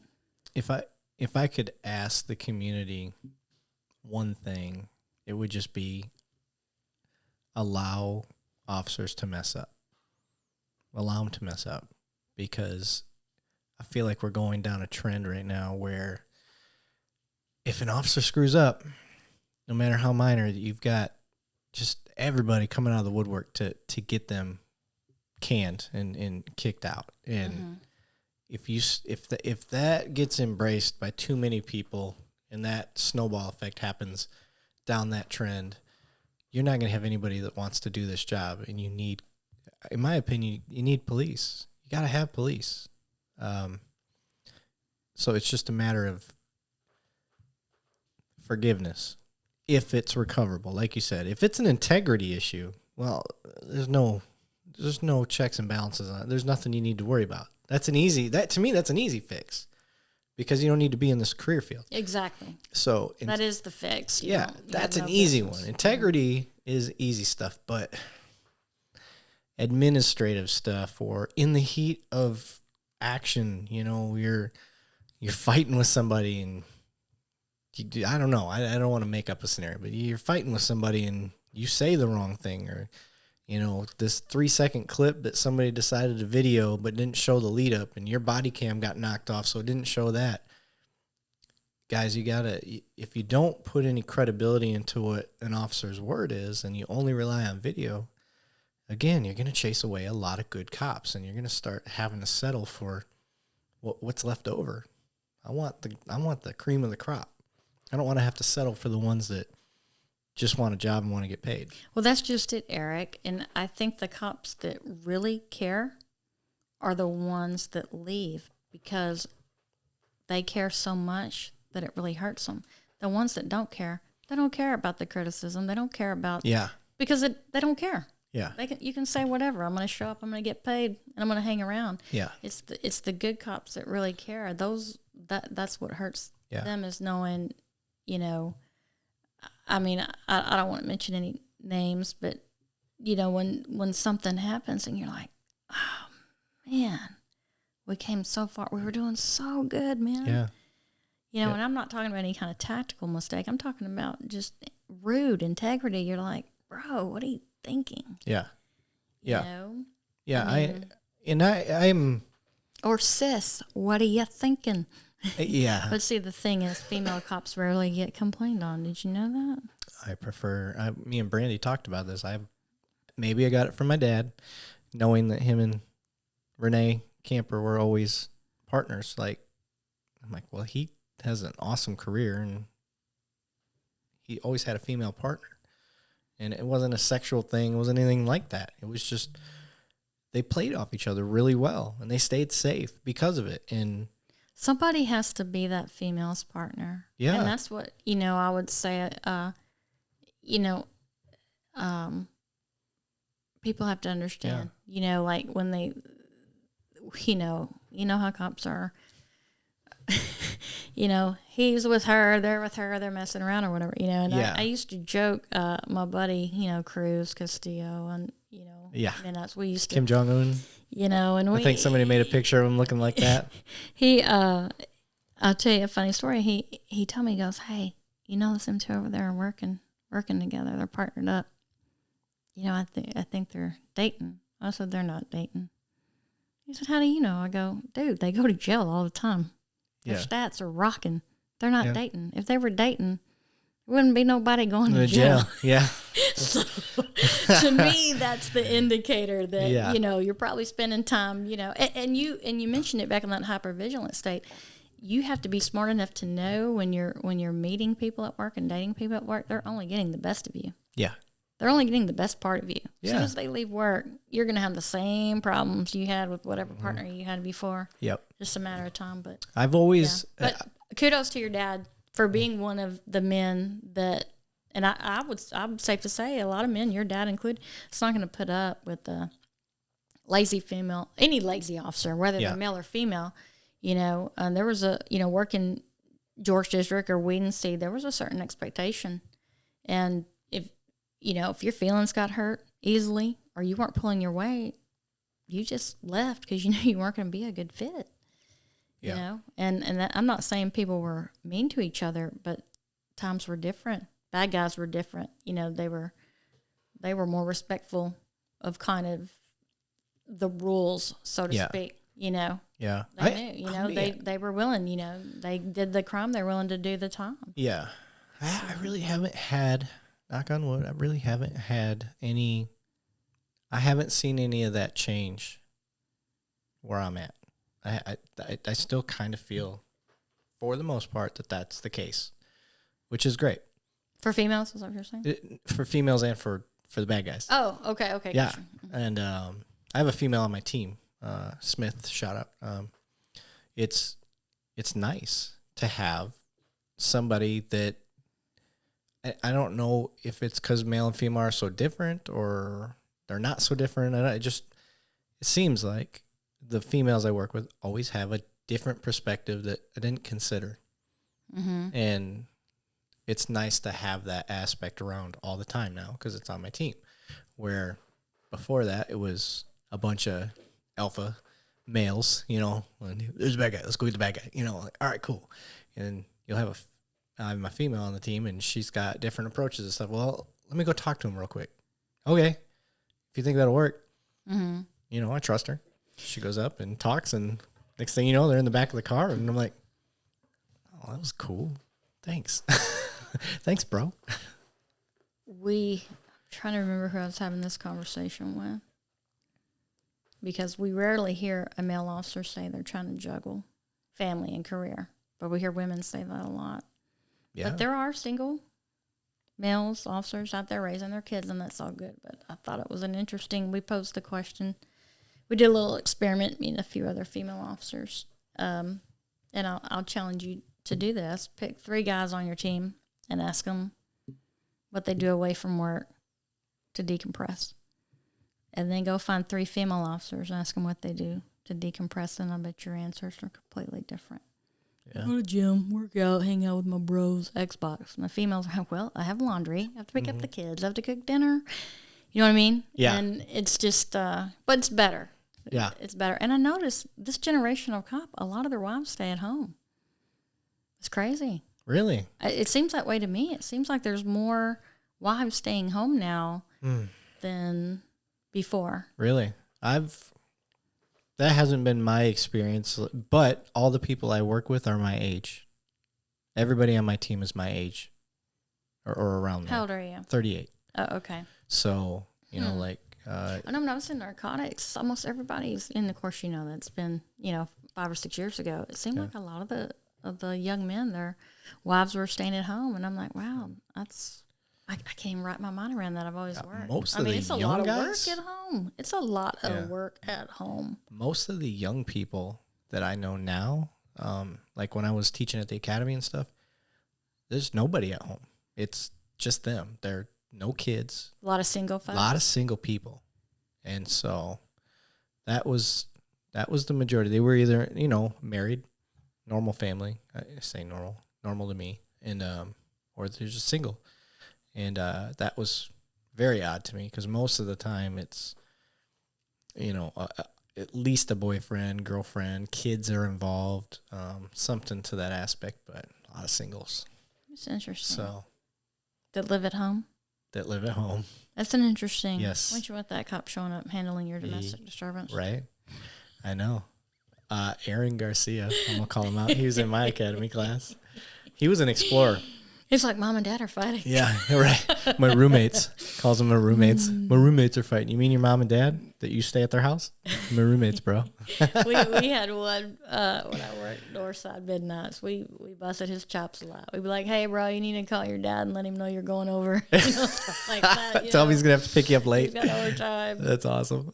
I couldn't even imagine making the kind of money a young officer is making right now and not having any dependents, and it's mind-blowing. Or being like a security officer. That's why they don't work part-times, I suppose. Yes. Holy crap. I never thought I'd see a day in Fort Worth where, these high-profile gigs are begging for Let's officers. talk about part-times. Okay, citizens out there. Certain cities, you can work basically a security function as an officer. So let's say your local bar. There's always problems there. Your security guards there can't do anything. They can't arrest. Their job is to either break up a fight or be a good witness till the cops get there. However, in a city where cops can work part-times, we call it part-times, moonlighting, whatever you want to call it, off-duty gigs, they go become the I don't want to call them bouncers. You'll still have bouncers there, but they're cops that work on site, and they're getting paid by a bar or by a business that wants to hire an officer. Some people look down on that. And I know specifically a chief that I worked for up in Michigan called it a liability. He didn't want to take the liability. On the bar or just part-times in general? Just part-times in general. So my argument is this. When you allow your officers to work part-time gigs, one, the argument for, constantly have to increase the salary of your officers, you may not have to have that talk as often. And you're saving the city so many calls from coming in because they're there to help prevent most of the stuff. They can diffuse most situations where it doesn't have to be an arrest. It can get pushed off. And even if it does, it doesn't cost the taxpayers anything. Matter of fact, they're benefiting because the officer's paying taxes on his check and the bar is paying taxes on them being there. So it benefits any city if you allow your officers to work at these off-duty gigs. And that's my opinion on that. And if I go even farther, I don't think the department should have any involvement. That's between the officer that sets up that off-duty gig and in that business. Because I know of some, my brother-in-law is a cop in Florida, and they divvy out the part-times. Like, it all goes into the system, whatever part-times are, and then there's a master list, and they don't get to negotiate price. They don't get to negotiate anything. It's just, here's the list. But what do you mean the city shouldn't be involved at all? Exactly. About what the duties are? No, not the duties. The pay negotiation, basically, and who gets to work there and whatnot. So, like, for instance, if let's say a new taco shop opened up and they're like, we want to hire an officer. I just happen to be in the neighborhood and they're like, hey, we were looking to hire an officer. We know we can do that here. Can you help us out? Oh, okay. Let me set that up. I go, I get that approved through the city, through my department, say, hey, they want us to work here. They do their background check on them, make sure everything's good. And they say, okay, you're approved to work there. Now I go to that manager and say, all right, you have alcohol. You guys are open till 4 a.m. So the propensity for some fights and stuff like that, it's going to be a lot higher. The going rate right now is about $65 an hour. So that's what I proposed to them. Okay, we don't really want to pay that much. We're looking more for $55. Okay, deal. $50 an hour. I'll get the officers lined up for you. And now it's a part-time. Other cities don't do that. Other cities are like, the department goes, okay, taco shop, show us what you got. Okay, we're going to pay this amount, and we're going to take, $5 off of that for us. Or they'll just say, no, we'll pay $35 an hour for that. Mm-hmm. I don't know what, there are 42, I believe it's 41 or 42 municipalities in Tarrant County. And when I got hired on part-time, a big-time paying part-time was $18 an hour. There were still a lot of things When you first started out? When I first started out. Yeah. 15 was what everyone was at. Yeah. And if you could find one for 18, you were balling. Yeah. Okay. I remember the first time they were 20. It was like, what? My guys, I don't mind telling you, a starting officer, when I got hired on, a starting officer was making $22 an hour. That's right out of the academy. Now I've got them 2 years in a row, back-to-back pay raises, which is not really my job as chief of police, but I've got so much POA in me that I can't help but ask for it. There you go. So they start at $23.10 an hour, and I will not let them undercut. In fact, I think it's wrong to undercut Fort Worth, and we don't have a lot in our city. We have one venue that is paying us what Fort Worth gets paid, $60 an hour. That particular owner of that venue has other venues in Fort Worth, and they know that's what they pay their Fort Worth officers. And she's like, I want to pay you guys the same thing. And so I appreciate that, because I don't want it getting out that Sansom Park is undercutting. Undercutting Fort Worth. We have the ability to work. I let them work in Fort Worth. I know Fort Worth does not let anybody work outside the city limits. Right. Tell your boys to call me. You got 595 square miles of part-times. I got 1.2 square miles of part-time. So tell them to call me. I got some. Well, I try to, when they want to work. And, I am thankful for everybody that has called, and surprisingly called a lot here lately trying to get things covered. And my folks, they're thrilled. They're thrilled to be included. They're thrilled to be asked. It makes them feel like that our department, which had a notorious reputation, not that great. I've really tried to turn around the perception with the community, but really it was important to me to turn the perception around with fellow law enforcement. Yeah.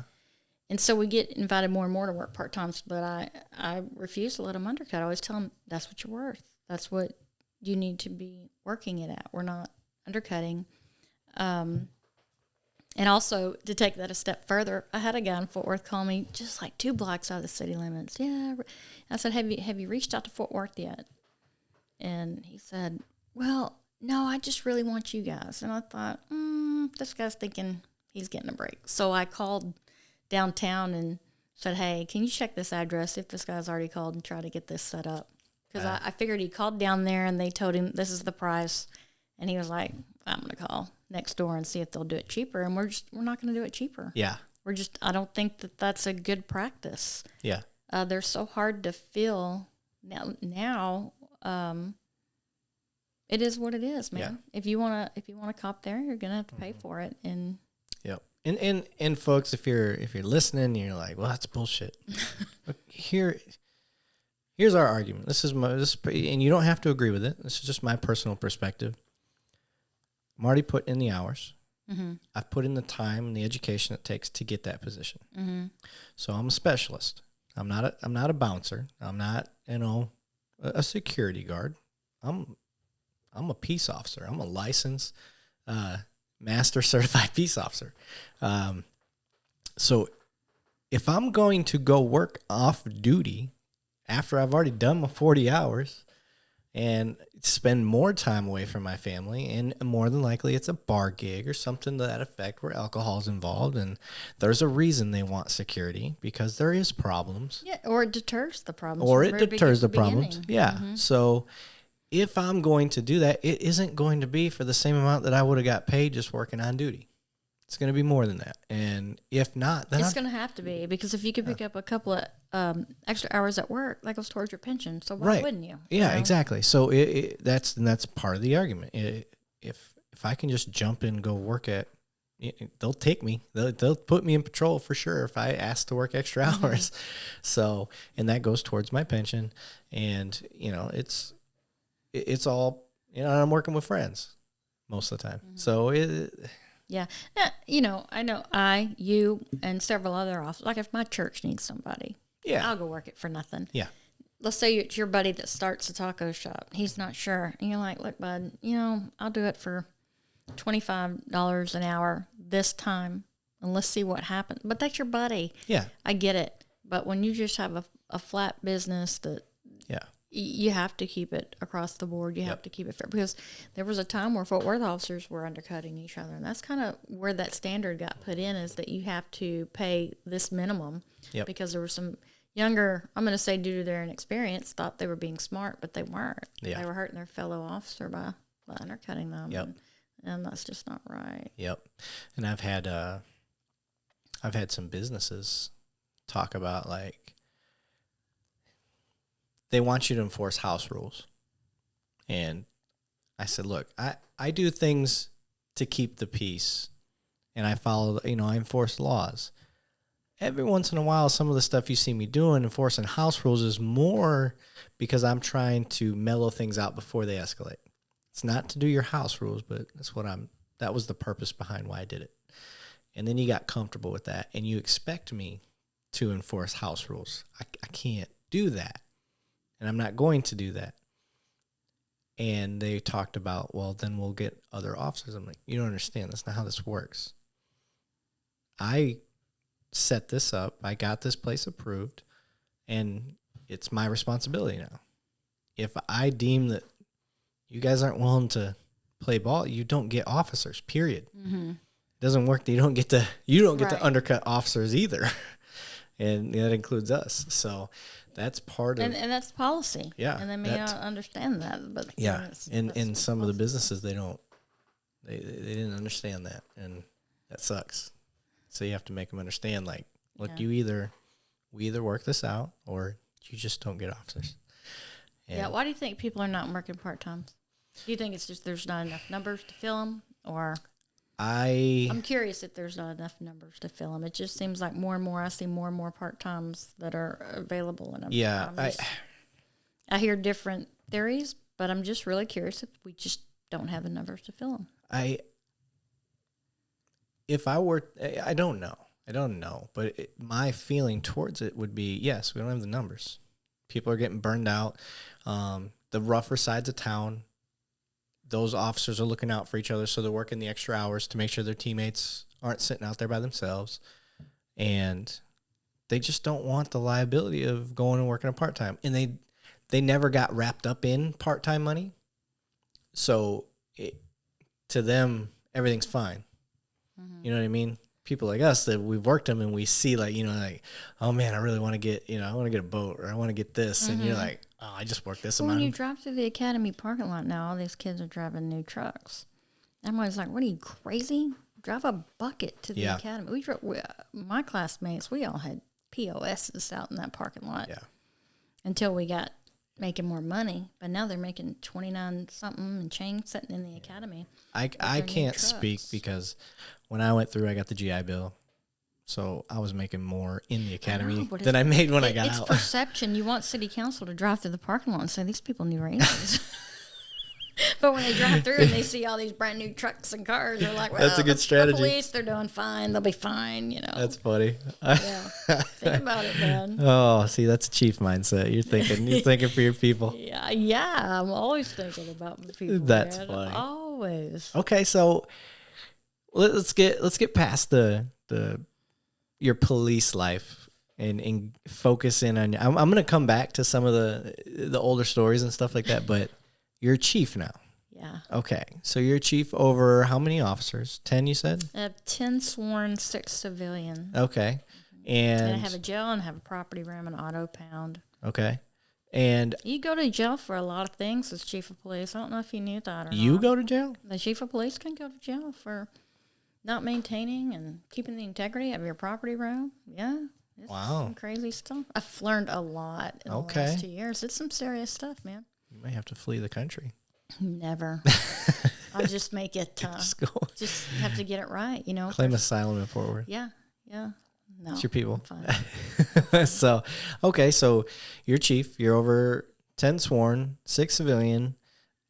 What's the day-to-day like? The day-to-day of my job is very busy. The police department is a business. Straight up. Okay. It is I'm an office manager. I'm during the day, doing budgets. It's a business. It's crazy. Our call for service is not anywhere near Fort Worth, you know. But I know as a patrol officer, we always would say there's a disconnect with command staff to patrol. But really, it goes both ways. There's a disconnect with patrol because as patrol officer, we don't know what command staff does. Yeah. Now, I spent 12 years in patrol. And historically, from my experience, I'm not saying everyone, but a lot of people that are currently in command staff, except for Chief Noakes and Amy Ladd. Trying to think who else is up there. They both spent a good majority in patrol, and it's a great foundation. I mean, I think it's helped me be successful in everything. But when you didn't spend a lot of time in patrol and you just keep promoting up, it's really easy to lose that. Yeah. That connection with patrol and the day in and day out, and trying to think like a patrol officer.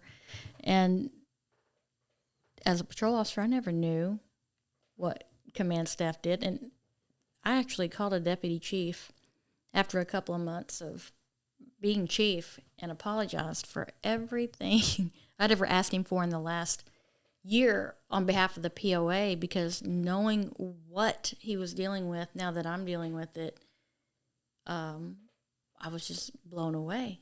I was blown away about what went into this.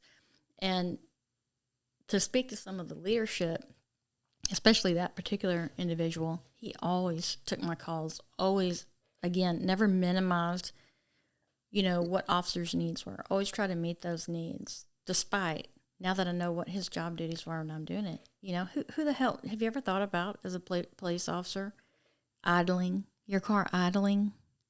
No, it's hot outside. I'm going to let it idle. Well, that's a big deal to me, because you're hurting my car, man. You're putting hours on my car. Yeah. You know, a car, if you let a car idle like we do in Fort Worth, you're talking about a car with 50,000 miles on it, shoots it up to 200,000 miles. You're wearing my cars out. Stop idling. You know, and I thought, what am I saying out loud? Yeah. You know, so it was mind-blowing, the actual business of it. Yeah. And I thought of how many times as a patrol officer we sat at 45-minute lunches and solved the department's problems in that 45 minutes. Well, why don't they do this? Well, why don't they do that? Yeah. And when I walk over next door and talk to my city administrator and go, you know, this was, first couple of months, I'm like, you know what? I was thinking, let's change that. She goes, well, we will, but it's against the law. Well, we can't because that's a city ordinance. You know, I'm like, what? This is crazy. Yeah. You know, I mean, just kind of learning all of those things. So that's been a learning curve. Trying to look out for the person first, and reminding yourself that as the chief, you know, you do have a responsibility that the city has entrusted you to look out for their best interests. Yeah. And still lead. You've got such a unique perspective, because it's very rare for somebody to jump from police officer to chief anywhere. I don't care if it's you and a deputy and that's all you got. You know what I mean? Mm-hmm. That's very rare to do. And you went from being an officer, a seasoned officer, in, you know, a top 20 department as far as that's concerned.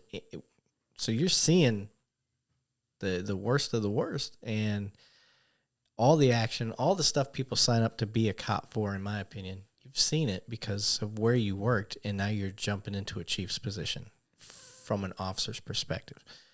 That is different. It is in a sense, but you know, when I look back at everything that I've done, without even knowing it, when it was happening, it has prepared me for this. Yeah. It has prepared me for this position. Everything, the narcotic stuff, working the 37s, the shootings on East Side. You know, we had a homicide last year in October, and you know, I came in. It was like 1:00 in the morning. I only lived 5 miles from, you know, the police department, so you know, I haul ass up there and get on scene, start asking them what they got. Call the gang unit, like, hey, this is an OMG-related deal. Boom, boom, boom, start telling people what to do. And then it occurs to me, I need to call the Texas Rangers because they investigate our homicides. And I called the Texas Ranger, and I said, I need you to come out here and investigate this homicide. And he said, well, what have you done so far? And I told him. And he goes, what do you need me for? He goes, aren't you that lady that came from Fort Worth? I said, yes, I am. He goes, well, you got it. I said, no, I really don't. I mean, like, I got the scene. But like this guy, he has passed. He is deceased. He's at the hospital. He's not going anywhere. That's where he's at. So I need you here. We don't do that part. I've never done that part. Yeah. He's like, you did the hardest part. He goes, I'll call you tomorrow. Yeah. And it was just kind of like, wow, how about that? Yeah. That was cool. And my guys were like, oh, that was pretty cool, Chief. I was like, oh, yeah, I guess so. You're just like, yeah, okay, I know what I'm doing. But man, we were short. We were short back in the fall. We only had 5 people for the whole department. So I had to pick up a patrol shift. They worked 12-hour shifts. And on top of my work. So I didn't get any days off, but I don't care because I do care, but I always look at every challenge, obstacle in my way as, man, this is preparing me for something better, something greater. So with that experience, are you a part of roll call every day? Are you training your guys? Are you trusting now that you got Stratton over there? Yeah, Stratton's now working as FTO, and so I had a rookie training rookies to your guys that I trusted, that showed me through consistent good decision making that they could take on that role, and I had to look at a lot of body cam to determine that. And now when we have a case that I want to file with the district attorney's office, I have a detective, but the detective will watch that video from beginning to end. And if he sees anything that,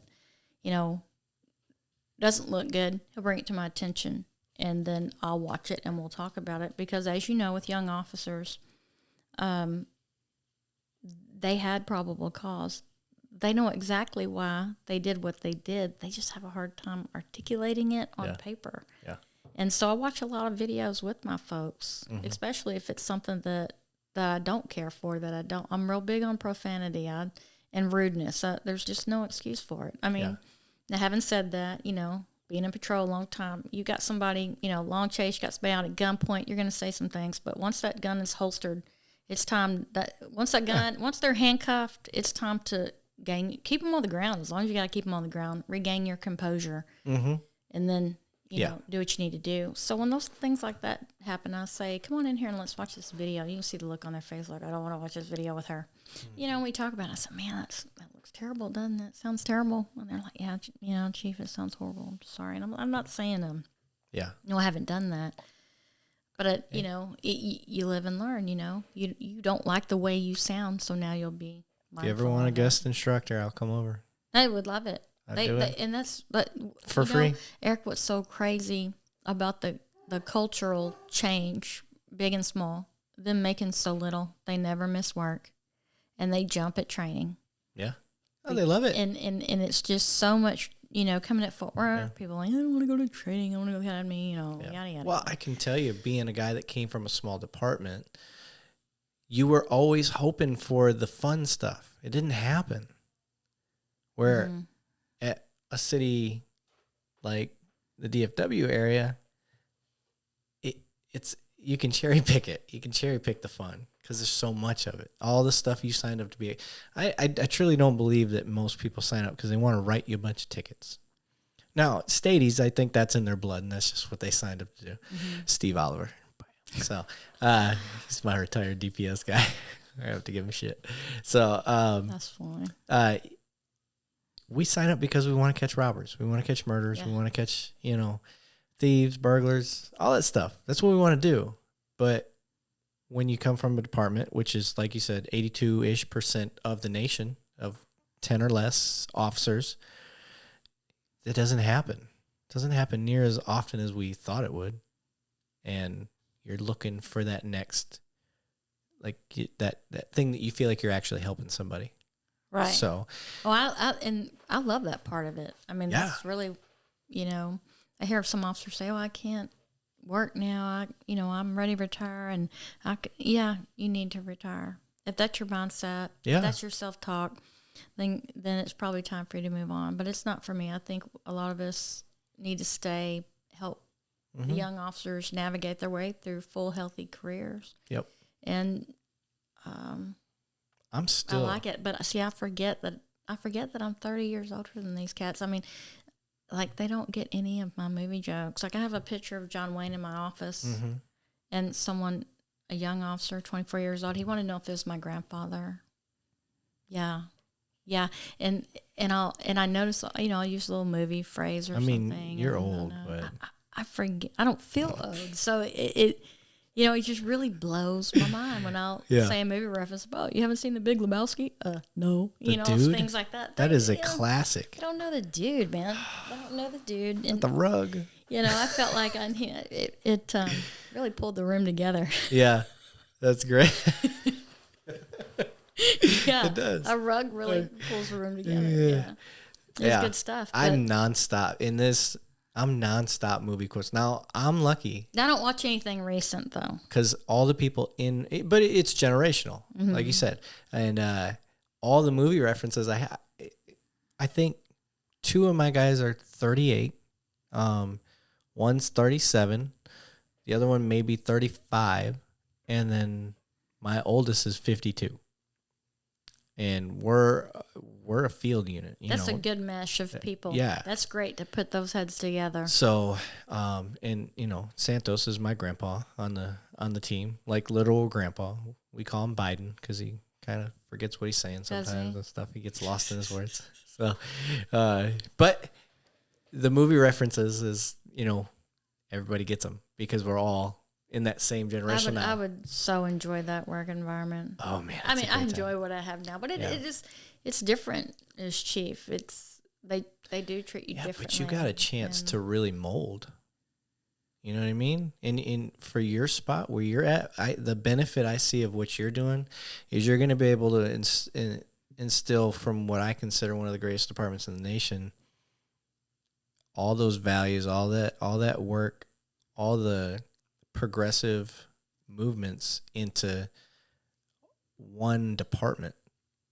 How many people can say they can do that? Not many. Now, I can go to a different department or we can touch, one officer that comes in for training from another department and hope he pushes that off to a couple, maybe 3, 4, 5, 10 people at his department. Mm-hmm. But you're the boss. I want them to see the love I have for it. You're the boss. So you can put it on all of them and turn them into, and I'm not I want everybody to have their own identity, but when you're that close, the culture's all the same.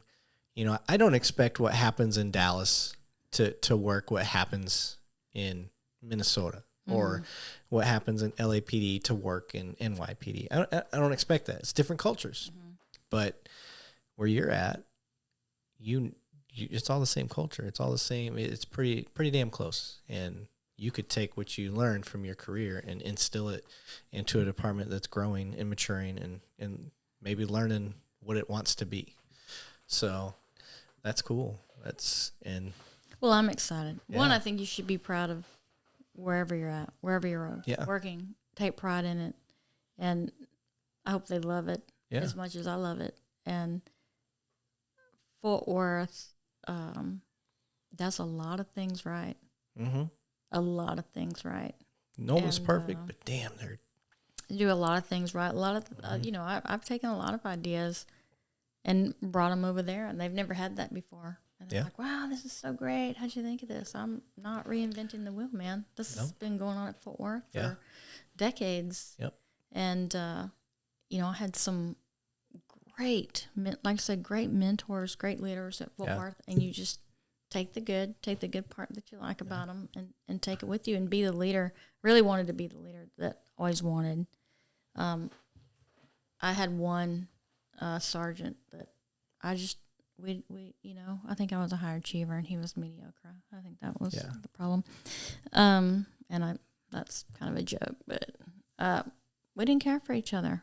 Yeah. And I thought he was very unfair. I don't think he treated his troops all the same.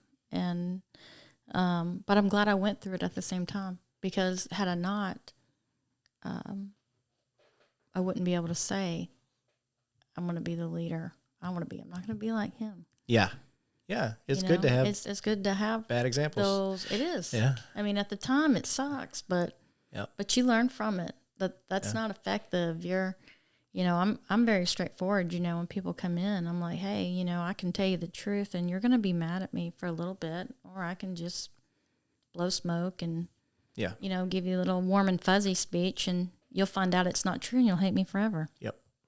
So, I think just, bringing people in, and man, it's hard letting people go. Oh, you've had to fire people already? Oh, yeah. Oh, man. It's hard, bro. How long have you been doing it? See, June 14th was 2 years. Okay. And so, man, I have to pray. Every night I pray. I pray, God, keep them safe. Don't let anything happen to them. And if you can, don't let them do anything stupid. But mostly don't let them get hurt. Yeah. Don't let anything happen to them. And that's only 10 sworn. Yeah. And you look at, can you imagine Chief Noakes, Yeah, 17, 1800. Yeah. God, keep them safe. And yeah, I'm sure he says, and if you can, maybe throw in that don't let him do anything stupid, but, the odds, I'm hoping to get him on here. The crime, but, it's tough. And, oh, man, I hate it. Yeah. I hate it. Yep. And it's like, you want, you've seen Moneyball. You kind of want to go, hey, pal, you're getting, there's no AAA, so there's nowhere to send them. Yeah. So it's like, I've had one that just was not a good fit, and he wasn't a good fit because he didn't know how to treat people. And I just told him, you're not a good fit here. You don't treat people well. You're on probation. You're at will. That's pretty much all I have to tell you. Yeah. And they're gone. But man, but I try to. My city administrator made the comment: you spend more effort trying not to fire people than you do just ripping the Band-Aid and fire them. But I don't believe that we should fire people just because we can. Yeah. We really need to figure out, is this again training issue, and it's my fault for not identifying it and getting them the appropriate training, or is this an integrity issue? And you've got what I consider I kind of talked about this before. There's times as a training instructor, you're in the academy and my job's to constantly assess people, how they're doing, how they're absorbing the training and all that stuff. But some of the stuff that's a byproduct, or it's something that you need to pay attention to that's not on paper anywhere, but is this guy a hothead? Is this person, do they know how to talk to people? Do they have a social skill issue? There's no way, you can't fire somebody for that. No, you can't. And you know what else is, as I'm older and I'm learning more about myself changing physically and different health stuff. Mm-hmm. Sometimes when people are diabetics, or they suffer from mental illness and it hasn't been diagnosed, or maybe it's diagnosed and it's not treated, and you can't ask them. As a chief, I can't say, hey, you are, your behavior's kind of up and down. Do you have mental illness? I mean, I can't do that. I would support someone that did and put him in the right direction, because we can take measures to fix that. But okay, as a chief, I understand HIPAA and stuff like that we got to, people's medical backgrounds, but police work's a different thing. I have a weapon. I've got the ability to take your freedom. I've got the ability to take your life. Mm-hmm. That's not a goal, not something people want to do. But should there be exceptions to that rule? If thus that's the type of power you have. I don't want a judge to have those issues either. I think we should know if a judge has some sort of medical issue that could affect them that way. Because like I've said, everybody, I'm batting 1,000. Everybody that I've seen as an academy instructor that I thought was going to have issues, had issues. But they're for factors that we can't do anything about. Sorry, my earring's bugging me. I'm going to take it out. When you say issues, you have sparked my curiosity here. Are you talking social skills mostly? Okay. Social skills. Like, it's one of those things. I can't articulate it. And most people can't, but you can look. It's just like how we're sitting in a restaurant and we look over and we've scanned the room for all of a half second. And right away we realize something's not right with that guy. And we sit and we watch. And then sure enough, there's the incident. There's the offense. Like something happens, whether it's a robbery attempt or a mental health crisis or whatever it is. It's kind of that same thing. You get this academy class, everybody's doing scenarios, that are dynamic and involve stuff. And you see, the red man hit him and blackout pissed. And it's flash, it's real quick, but you see it and you're like, that's a problem. Like, that's going to be an issue. Like, okay, I need to watch this kid. I need to figure out if this is something he can overcome, which I know they can't. I've never seen anybody overcome that stuff if that's an issue they have. So I can't do much about that. I can write it up, say, hey, like it looked like this person lost their temper, something to that effect, or this person doesn't seem to know how to talk to people. They're trying to get 100%, like evidence that this person's guilty rather than just putting cuffs on them and getting the job done and, detaining and stuff like that. And there's nothing you can do. They make it to the street. Now the FTOs get them. And this is where all those things that you talked about or that I'm talking about come to light because they're in the street and the FTO's like, what the fuck is going on? How'd he get out here? Mm-hmm. And you're like, dude, he passed all the tests. He's able to hit all the steps, but there's these underlying things that I can see because I can read people. How do I tell people that? Yeah, we fired him because this training instructor can read people. That doesn't work. And I understand that doesn't work. Yeah, it's a trick, and the dynamic at a smaller city, when these folks are acting as their FTO, and you and I know from training people, I may train you, and then you go on to your next phase, and I may never see you again for the rest of your career or mine. Yeah, at a big department. But I noticed when I started getting these daily evaluations back, I'm like, it had very little on it, but they were giving me an earful. And I'm like, well, you got to write that down. Well, I didn't want to write it down because I didn't want to make them mad. And I'm like, well, who cares about making them mad? Well, yeah. In that scenario, this person that's in training may very well be their partner in 6 weeks. Yeah. So they're not wanting to dog them so much. That happened to me. And that has been a hardship for us. And then not having the amount of calls coming in, they're not, they could ultimately spend 3, 4, 6 months in field training and still not get what they need. And I hired a young man that left Fort Worth, and he had in training 84 report calls in 3 months. Dang. My officers don't do 84 reports each year. In a year. He probably thought he was chilling too. Yeah, and so I don't want to put him out there, but it was a huge confidence boost for him. It was like a light bulb went off when I was like, bro, you've done more in 3 months than they've done in a year. Yeah, but they don't know. It's a small area. And you got this, man. Yeah. You got this. And he has been just a breath of fresh air, and I'm happy to have him. Nice. So, that's great. Hey, you need to get any of your guys over here too. I need to what? Hey, get some of your guys on here. On here. Yeah. On here. Yeah. Really? Why not? They're shy. No, I don't care. I'm not. Don't care. It's so interesting to hear. They're really surprised that I will help them get where they want to be. You know, the past culture has been, I don't want to let her know that I applied anywhere because then she's going to be mad at me. She's going to do this and do that. No. So when I hear they do apply somewhere, I'm like, what? Man, I know somebody over there. That's awesome. Have you had your interview yet? Let's do a mock interview. Hey, let's do this. Hey, you know what? Before you get hired, go ahead and go to this training.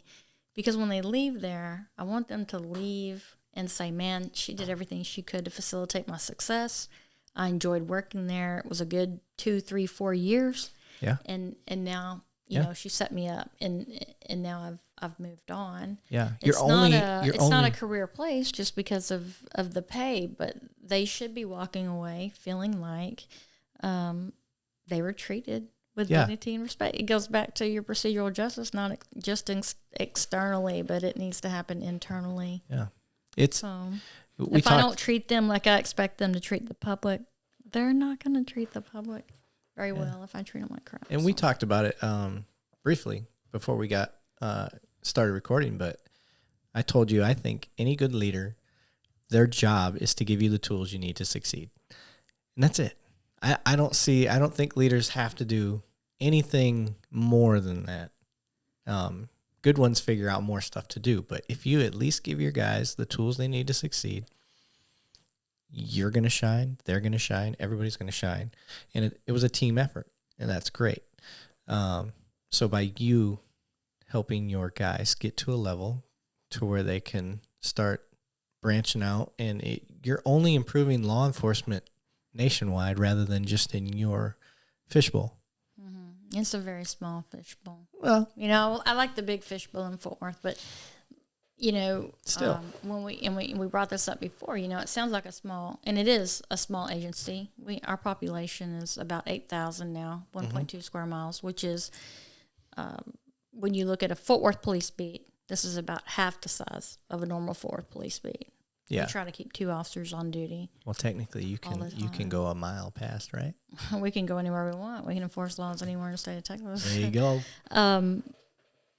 But agencies like mine represent approximately 86% of agencies across the United States, and the reason I know that is I was recently selected to attend the FBI's National Command Course. It's kind of modeled after the National Academy, but on a smaller scale, just for executive and chiefs of agencies with 50 or fewer sworn, and it was phenomenal. It was you did it already? Yeah, I did. I got to go to Quantico for a week, and nice.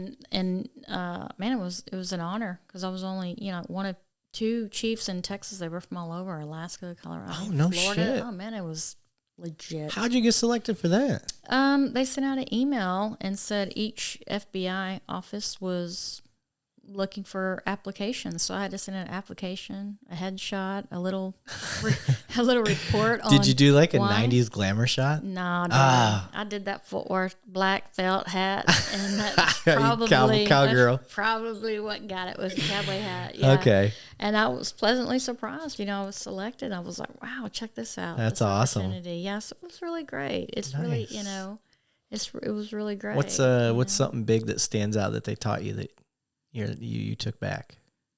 Have me contemplating going to a 9mm, and I never thought I would. Yeah, girl.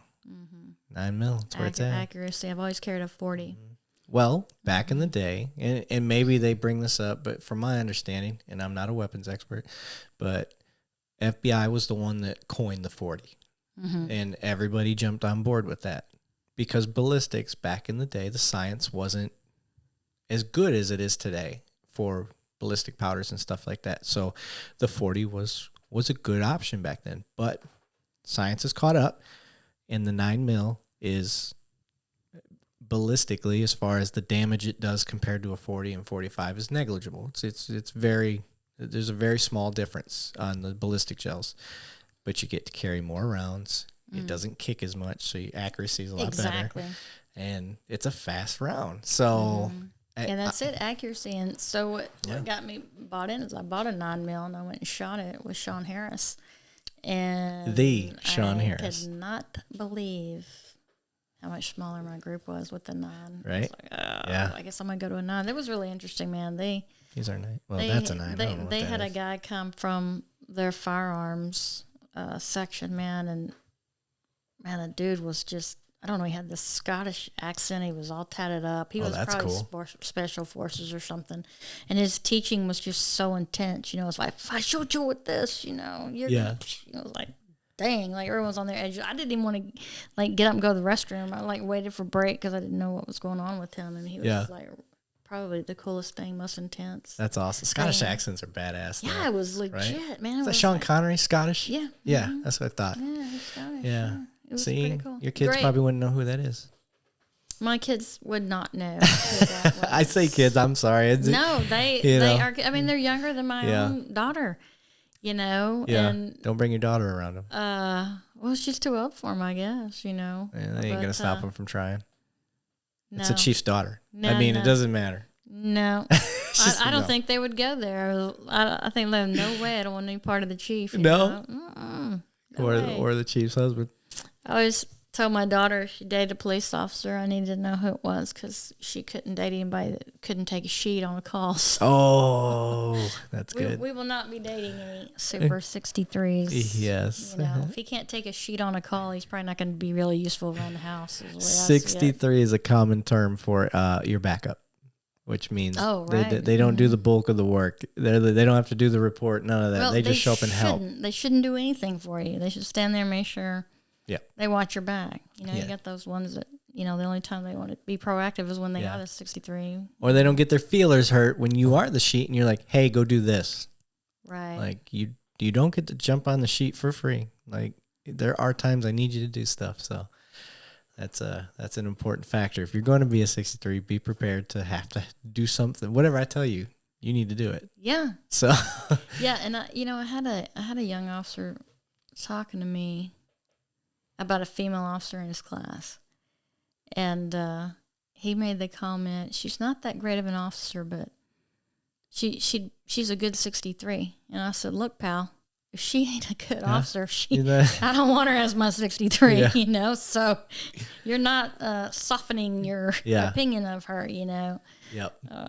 The guys on my teammates, they're great. Like, cause it's just constant. It's not that I have to tell them what to do. It's they see the gap and they fill it. You know what I mean? Oh, I know exactly. And it's like a oiled machine. That's how ECT was when we jumped on a 60 stolen vehicle. Everybody knew what needed to be done. Yeah. If you looked around, same thing on a shooting. Any scene like that, you didn't have to be told. You walked up, you assessed the scene, you saw what wasn't being done, and you just did it. Yeah. And if someone barked something off at you, like, "Hey, grab this, do that," you didn't get your feelings hurt about it. Yeah. Yeah. We mess up. We have occasions where we're like, you know, nothing dangerous or anything like that, but, you know, hey, you should have done this, done that, you know. And here roll calls are kind of chill now. And in my day, you know, roll call wasn't chill. You roasted on each other. Yeah. And the people that got their feelings hurt, you know, usually didn't stay. And I'm not trying to make George District out to be, you know, this mean kind of thing, but, you know, we were a high crime area. Yeah. And if you're gonna get butt hurt over somebody roasting you in roll call, you're probably not going to do very well on the street. You're probably not going to do very well. Not going to hear a chief on the short south side. A chief say butt hurt too often. So. No, and that's probably the time you will. I love it. That's great. I mean, it's just, you know, and that's another thing I've noticed. You know, with younger employees, they'll come in and say, "Hey, I want to tell you I don't like the way so and so, you know, talk to me." Oh, I'm my like, gosh. "Well, man, did you tell them? What did you say to him? You know, did you say something back?" "Well, no, I didn't want to get in trouble." No, that's not how that works. He says something ugly to you, and you say what you need to say, that you're not going to talk to me that way. He's not going to come tell on you because he was the one that's wrong. Yeah. You know? I've found that has been the biggest thing I've noticed lately is nobody has they'll deal with the domestic all day long. They'll deal with somebody that wants to fight them in the streets. They will not discuss an issue they have with a coworker with that person. I don't understand that.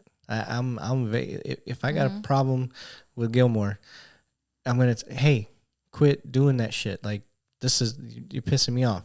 This is what's up. If I'm really mad, like, it's very hard to get me mad, or I would just be like, hey, Carol, can relax on the dog jokes. My dog just died, so you have to. Yeah, but you have to. I'm not gonna go over your head. That's not gonna be my first course of action. That's where you draw boundaries with people. Yeah, I think you have to. But more often than not, if it bothers me, then I get over it.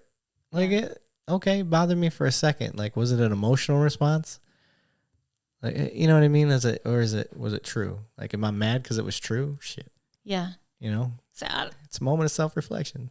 Right. Right. And, that's what I was talking to a employee the other day that said so-and-so was rude to him. I said, well, did you punk him out about it? I mean, all you got to do is when he comes in is say, hey, you were rude to me. Cut it out. I don't like it. Yeah. And I've never met anybody that I've ever actually said, hey, that, could you not do that? And I'm sorry, man. Like, it's always initially like that wasn't their intent. I'm like, I know you didn't know. I'm letting you know that type of stuff bothers me. And like Brandy and I talked about, and this is a dumb thing to get mad about, but I'm emotionally invested in my work because I care about what I do. We can jaw jack on each other all day long, but the moment somebody starts to tease, like, Levine didn't do shit today, or, his cares more about his radio show or anything like that. Not that my guy's done that. I'm just making that, like, you say that shit, that's going to piss me off. So don't say it. But, that stuff bugs me because I'm trying to make a damn difference. I'm trying, and I care about my work, and I don't want to give my dad a bad rap. I don't want to give any, I'm emotionally invested in my work. I can't help it. It's a flaw. I get it. It's a double-edged sword. It's good because I'm an officer that cares and I want to make a difference, and I'm an optimist at heart, and I wear my heart on my sleeve for that. But at the same time, like, it bugs me, and it shouldn't. I shouldn't let it. And I know the logic behind not letting that stuff bug me, but damn it, it gets under my skin. Not as much as I used to be, because the disappointment is so much more. Yeah. But I am emotionally invested. Yeah. I mean, it really bothers me. It does. And some things do. I'm working on it. Yeah. I'm working on it. I'm probably not as much as I was 5 years ago. And I think that probably came with serving on the POA board. Okay. I had to thicken up my skin a little bit because there is quite a bit of criticism. And a lot of it is, you try to keep everyone in the loop on the decisions and what's being made. And a lot of people want things put on social media that are just not appropriate to put on social media. It's come on, the POA has a game plan. They have a strategy. We can't put our strategy out there sometimes for, the other team to see or, you know. And, so somebody might post something on Facebook and, I always tried to respond to it so they didn't think we were just ignoring what was being said. Yeah. Others chose just to brush it off. And some stuff I had to. Mm-hmm. But I had to thicken up my skin on that because people are going to say what they want to say. You know, the POA shady, the PAC shady, the Political Action Group, Political Action Committee, and I assure you that everyone that sits on that board and that POA board, some are my very good friends and some they're just acquaintances. But that association acts with the best interest of the members and with integrity. Yeah. So it did bother me when you would have officers make accusations of shadiness is a favorite word that they like to use. It's like, based on what? Who are you listening to? Yeah. That stuff, you're a member. Go down there and look at the stuff. Yep. It's an open book. You can go down there, but you're not going to make copies and leave with it. Who does that? Nobody does that. Mm-hmm. Nobody's going to let you do that. Not anybody. Yep. I don't, I'm not involved. I should be. And I know I should be. Is it because that you, I'd like to think, because I did the first 15 years of my career, I voted for the best people and I trusted they had my best interest in mind. Yes. And I entrusted That's what I do. My vote. Yeah. I'm entrusting you, and I'm not going to get worked up about it, and I'm not going to complain about it because I voted for you and I'm trusting you. You don't have to come tell me every little thing you're doing. I don't have to come tell all 1,700 members, hey, you guys, we want to know if we can do this. Yeah. That's not how that works. We have a board. I think there's like 15, 16 people on that board. Mm-hmm. It's hard enough getting 16 people to agree. I mean, there's some hearty conversation, very spirited conversations in there. Yep. But when we leave, we were always united when we left that room. You know, we didn't discuss, who may have disagreed or didn't see it. Yeah. That way, because you have to have a unified front. Yeah. I mean, that's just part of it. I'm busy. I don't want to spend my time off duty around other cops. No offense to them guys. I trust them to do the things that need to be done, and I haven't had to eat that yet. So I'm not heavily involved. Fort Worth officers have it great. So Fort Worth police have the best pay and benefit package in the state of Texas, and the community support. Mm-hmm. You can't beat that. Nope. I've never in a million years, well, how about 25, would have ever thought Austin was experiencing what they're experiencing now. Ever. So I'm going to play these words. As a person that worked for Fort Worth, would you think it would be wise for departments all throughout Texas to look at what that department does and learn from them, rather than seeing what, and this is the trend I see, well, how does LAPD do it? How does NYPD do it? How's Chicago PD doing it? Because I see that a lot. I wish that every officer in North Texas could go through the Fort Worth Police Academy. I think what I see, I've had several people apply. I don't know if it's appropriate for me to even say the academy names. I don't want to open up a can of worms. There's 3 different ones that I can think of. Okay. And I know exactly what I'm getting now. After 2 years seeing people apply, I feel like that there are 1 or 2 that allow people to pay their money to go to this police academy, knowing full well they'll never get hired by a police department. Yeah. And that's wrong. Oh, in Michigan? That's absolutely wrong. And then they come apply with me, and I'm like, hey, pal, or ma'am, you cannot get hired. Yeah. Why did they take your money? Why did they let you go through this? Yeah. Instead of, I know exactly what I'm getting when I have an officer that comes from Fort Worth. You know, whether they're retired or whether they're getting a second chance. Yeah. I know exactly. I'm completely confident in the training they got at the academy and the field training that they got. It's a peace of mind, man. I'm telling you, it's a huge peace of mind.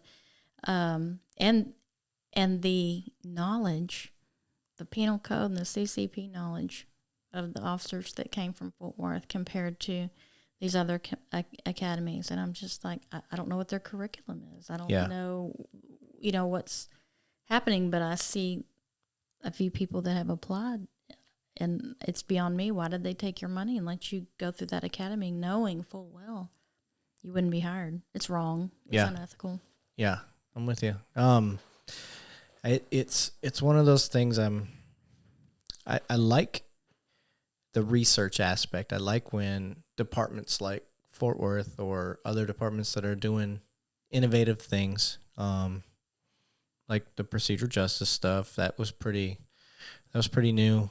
That was not well received by cops anywhere, because it's always, cops don't receive new training well anywhere. Cops hate change. Generally speaking, cops don't like change. But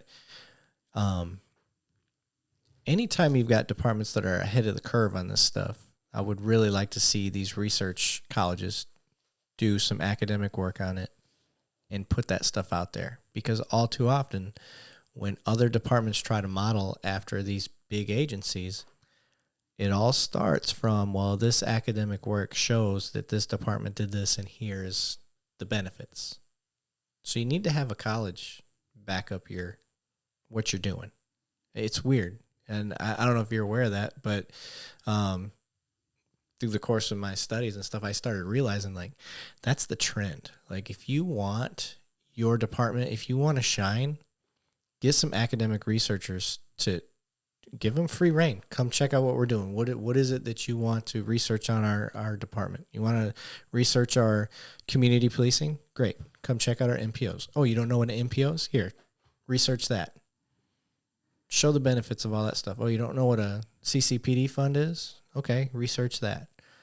And then compare it to your LAPD, your NYPD, whoever, Baltimore, right? All these, comparable departments.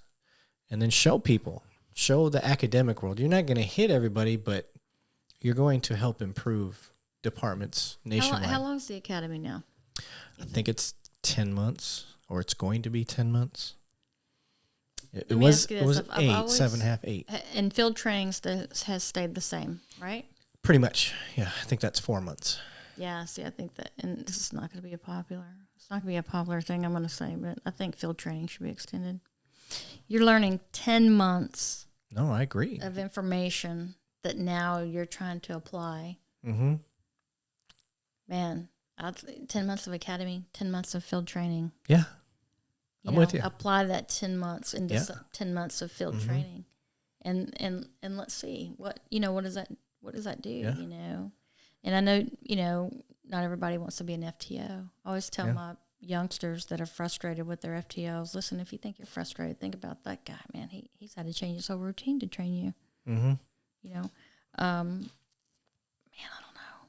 It's just, I've thought that's long overdue. I think field training needs to be I've been a big proponent of it.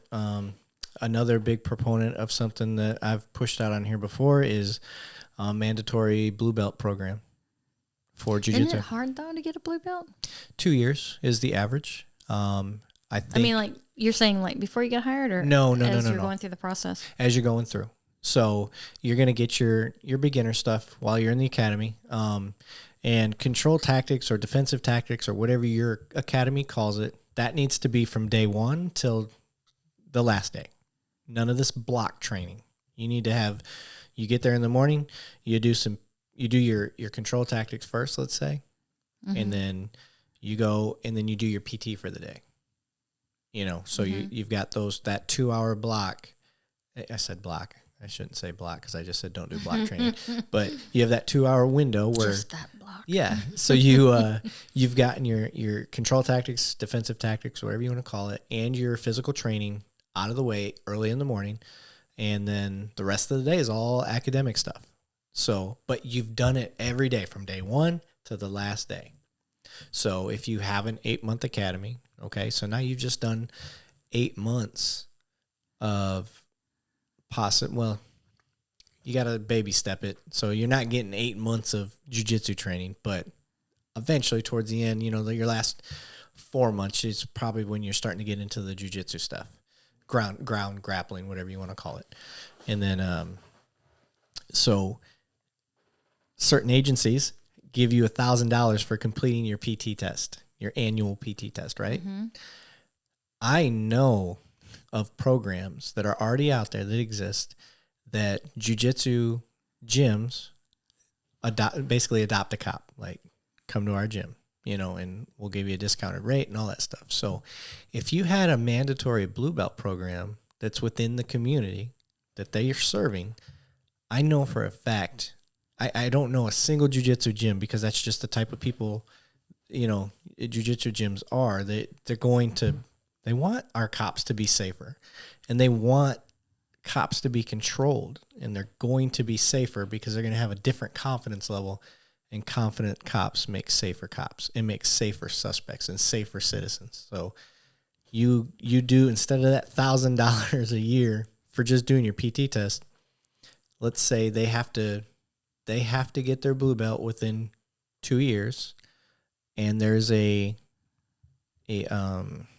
attendance record kept by the the gym. That's kind of the part of the program. So if you're the chief and you call in, hey, has Smith been showing up for jiu-jitsu? Has he been doing his, 1 to 2 times a week or once a week, whatever it is? He ain't been here in 2 months. Oh, okay. Hey, is Smith, is he injured? Is there anything like that going on? No, he's not injured. Okay, so he doesn't have an excuse. So when you get to the end of that 2 years, if you don't have your blue belt, and barring there was no injuries or, O-days, anything like that, you can tack that on to the end. But at the end of that 2 years, you'll say, all right, you need this amount of classes. Your instructor said you need this amount to get to the level you need to be at. So we're going to extend you 6 months. Okay, you got 6 months to get that done. Something to that effect. Now I don't know much about Brazilian Jiu-Jitsu. I know. I know you know. I know you are. Now I've worked around one of my partners, close friend of mine. I mean, that dude was like, I got to get a roll in today. I don't even know what the hell that means. But yeah. I got to get a roll. So it's just man wrestling, just hanging out. There must be other benefits to this. Yeah, absolutely. Besides the ground fighting aspect. Like I saw him drop a lot of weight really quick. The physical. So I mean, is it something, mental wise? Is it a decompression kind of thing? Is it okay? So something like that. Are there more? I guess what I'm asking is there more benefits that maybe I'm not considering if I'm looking at it like he just wants to fight? Yes. No, and that's the thing is it's more of the. It's the safest way to practice fighting without getting hurt. Now, I'm not saying that you can't get injured in jiu-jitsu. You obviously can, but there's no striking. There's nothing like that.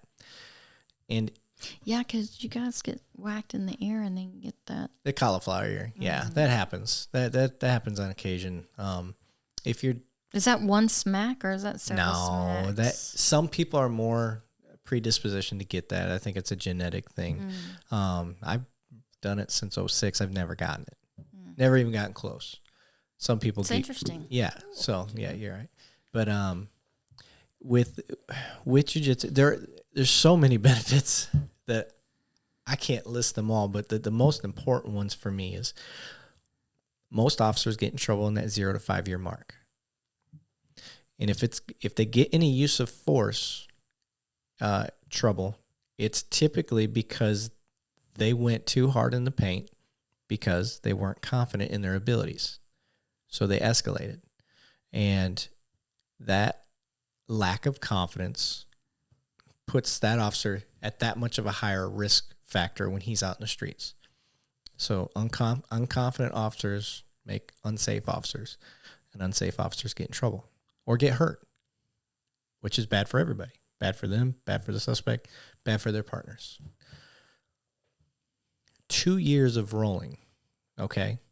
And this is the blue belt, we're saying twice a week for an hour on average. Now, you can get it way before that if you put the time in. It just depends on what your schedule's like. But we'll say twice a week for 2 years. Should get you at a blue belt level. Your level of confidence is insane just after 6 months. 6 months. It's just, and you're going to be able to handle 99% of the people you deal with without ever having to hurt them. Seriously hurt them, like strikes or anything like that.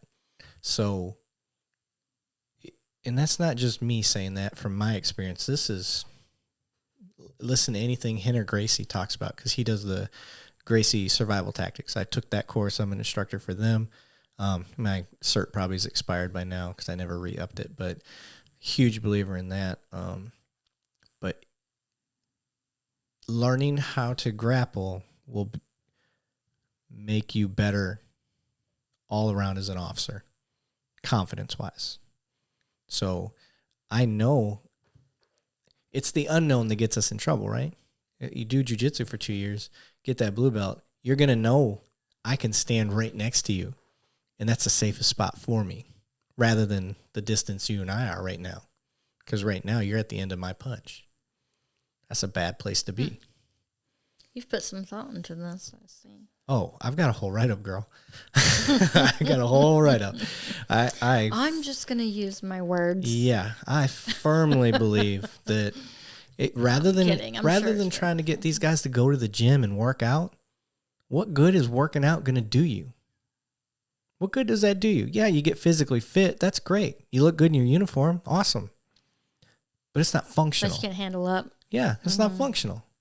I've seen some very buff dudes get knocked the hell out from a slap. You know, that fitness only takes you so far. Now, if you got to chase after a suspect, it helps to have a good cardio. Well, guess what jiu-jitsu is going to do? It's going to give you great cardio. You know? And you become the one that's in control. And I can show you video after video after video of guys that you can tell have practiced for maybe a year or less.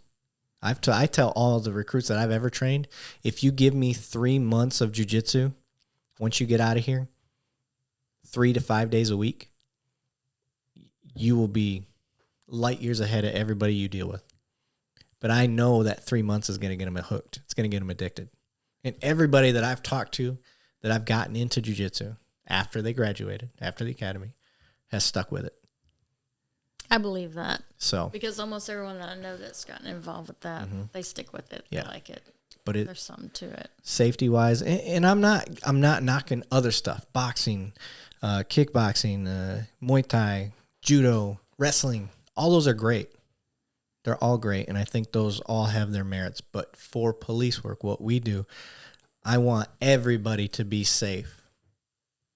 And jiu-jitsu is basically the gentle way.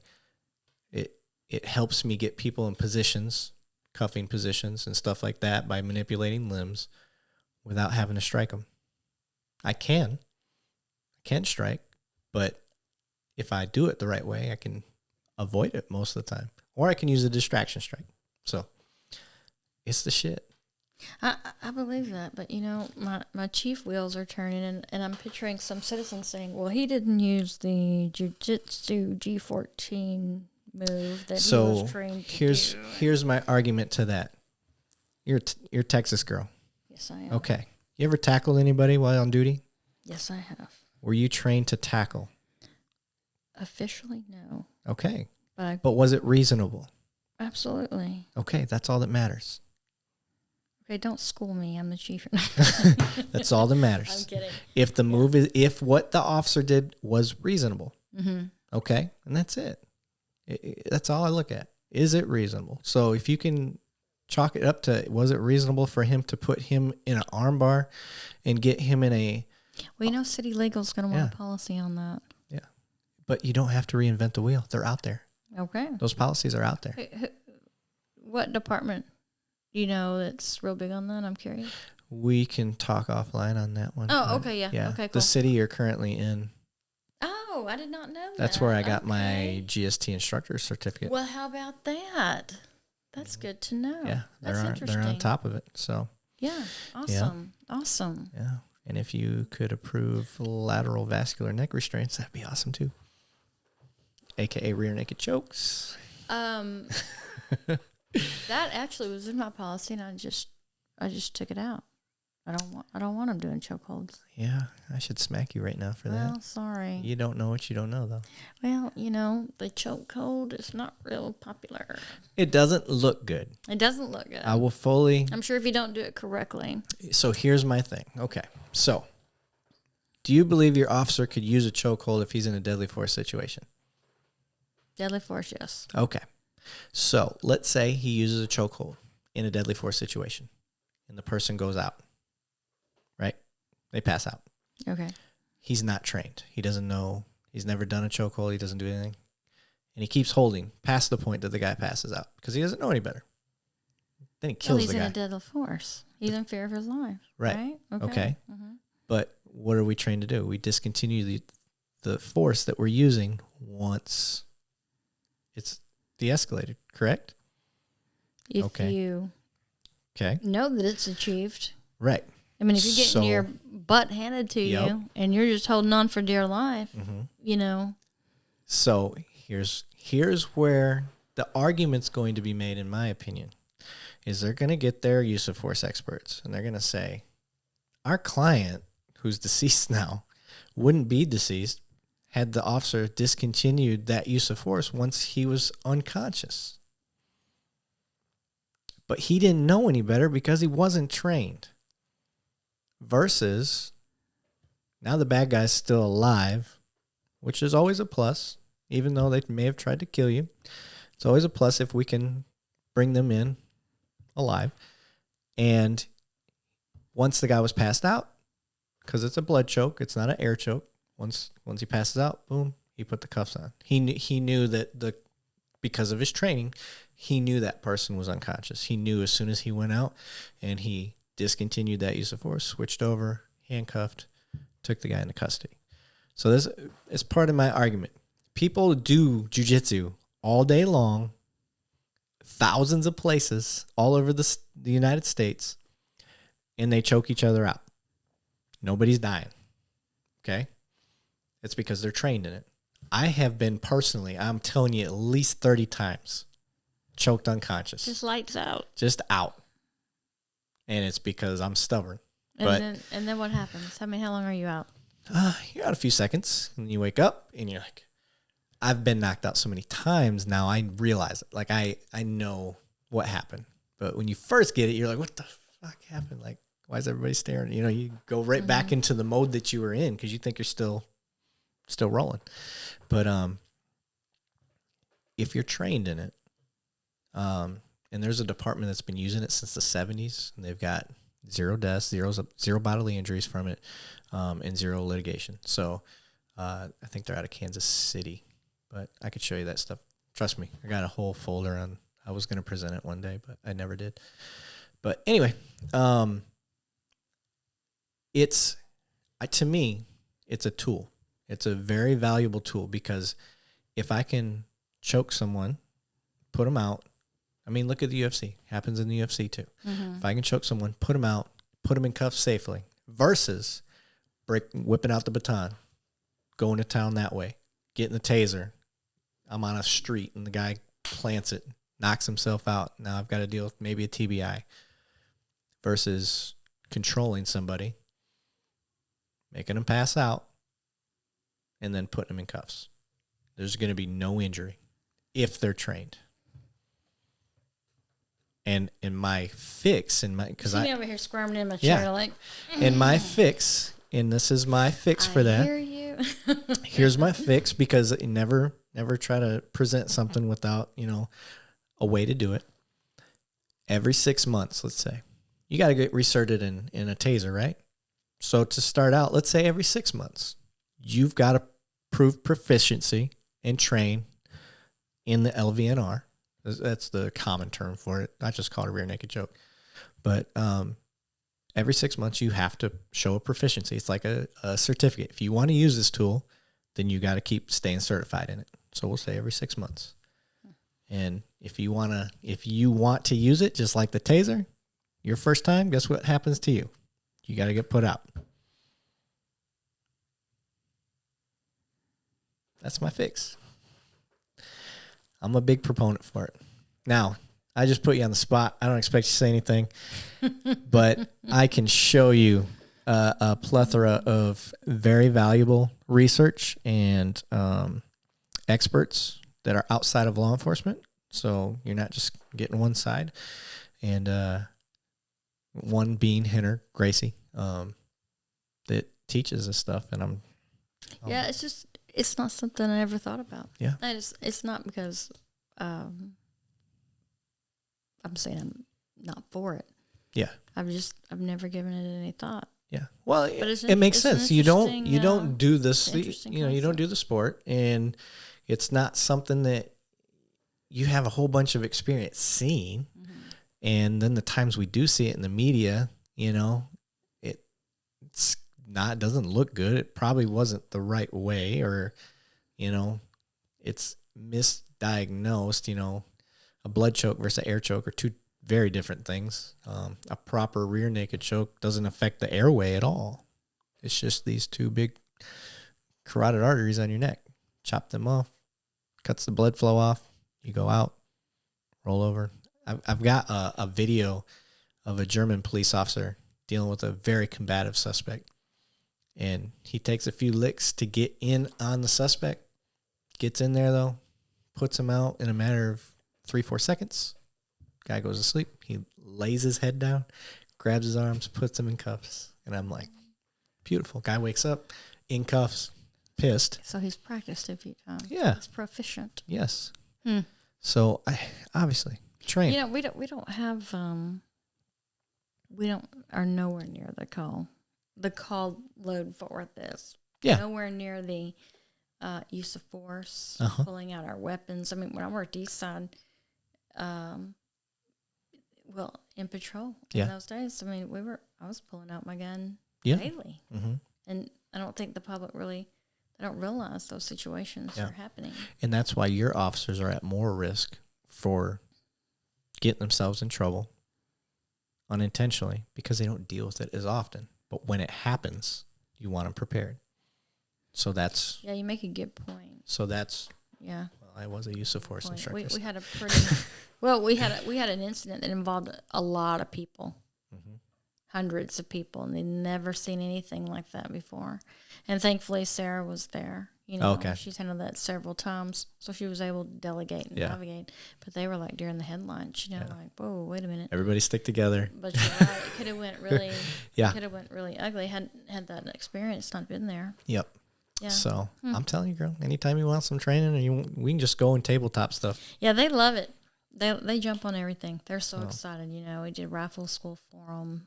And I'm always, hey, go. Let me know what you want to go to. Okay. We'll make it happen. Awesome. So well, you got anything else on the agenda? Anything coming down the pipe? Yeah. I'll tell you some exciting news coming up, and I haven't made an official public announcement. So you making that shit live on Two Cops One Donut? Yeah. Oh, yeah. Look at this. I call it a soft announcement. How about that? Okay. It's not a secret, but I'm running for county constable for Precinct 4. So with Commissioner J.D. Johnson over Precinct 4, with him announcing that he would not seek re-election. Okay. Retired Officer Jody Johnson, that's a constable now for Precinct 4. He's announced that he is going to run for that position. So that frees up his constable spot in Precinct 4. And he just started the first year of a 4-year term. Okay. So he would be leaving midterm. So, yeah. Okay. So it's kind of crazy, you talk about opportunities just happening, and why the heck not? Let's take the risk at it. And so in hindsight, when I think, I wasn't looking for a chief job. Didn't know where it would lead or whatever. Well, now I know why God pointed me in that direction, because I got a crash course in managing a $1.3 million budget and some crash course in administrative and, the FBI school. And I'm ready. I'm ready to take on that challenge and serve the county and that whole area there, Lake Worth, River Oaks, White Settlement. So what exactly? I'm not real familiar with a constable. Well, a constable serves your civil papers. So you have your JP judge that issues those orders, and the constable serves civil processes, evictions, things like that. But we still have we're a peace officer. Okay. Like everyone else. So as a constable, you'd be running the deputies and whatnot that do that? Just for that precinct. We have 8 precincts in Tarrant County. Okay. And so Northwest Tarrant County is in Precinct 4. Oh, so you'd be running 8 precincts on that? No. Just number 4. Oh, just number 4. Yeah. So we have a commissioner's court, and then each precinct has a justice of the peace, and they have a constable. Okay. That run that precinct. How many would be under you? About the same. About the same? About the same size staff, same size budget. And who's your boss? My boss would be the commissioner's court. Okay. All right. I was just curious. And the taxpayers. Right. This is an elected position. Okay. Yeah. So you're getting a little political, huh? Well, I don't want to get political. I really don't. Politics is nasty. I want to serve. I live there, go to church there, do everything in Precinct 4. I love it. In that area, being where I'm at now, I've had the opportunity to meet other people and engage Saginaw, River Oaks, Lake Worth West Settlement.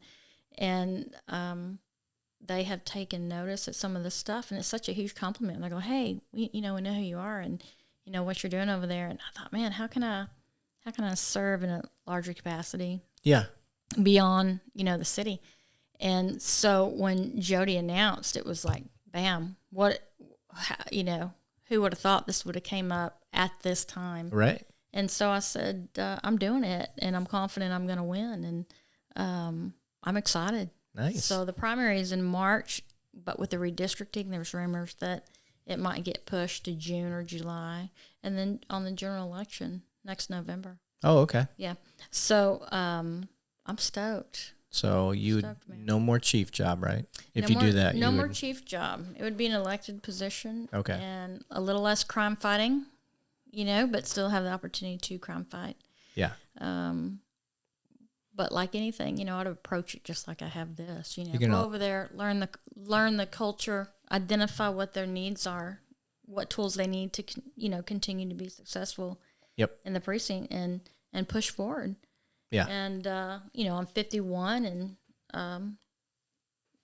my grandson says I'll never retire, but, I would serve at the pleasure of the taxpayers. Very cool. So as long as I work my tail off, I'm sure I yeah. can You going to keep the tradition of the cowboy hat?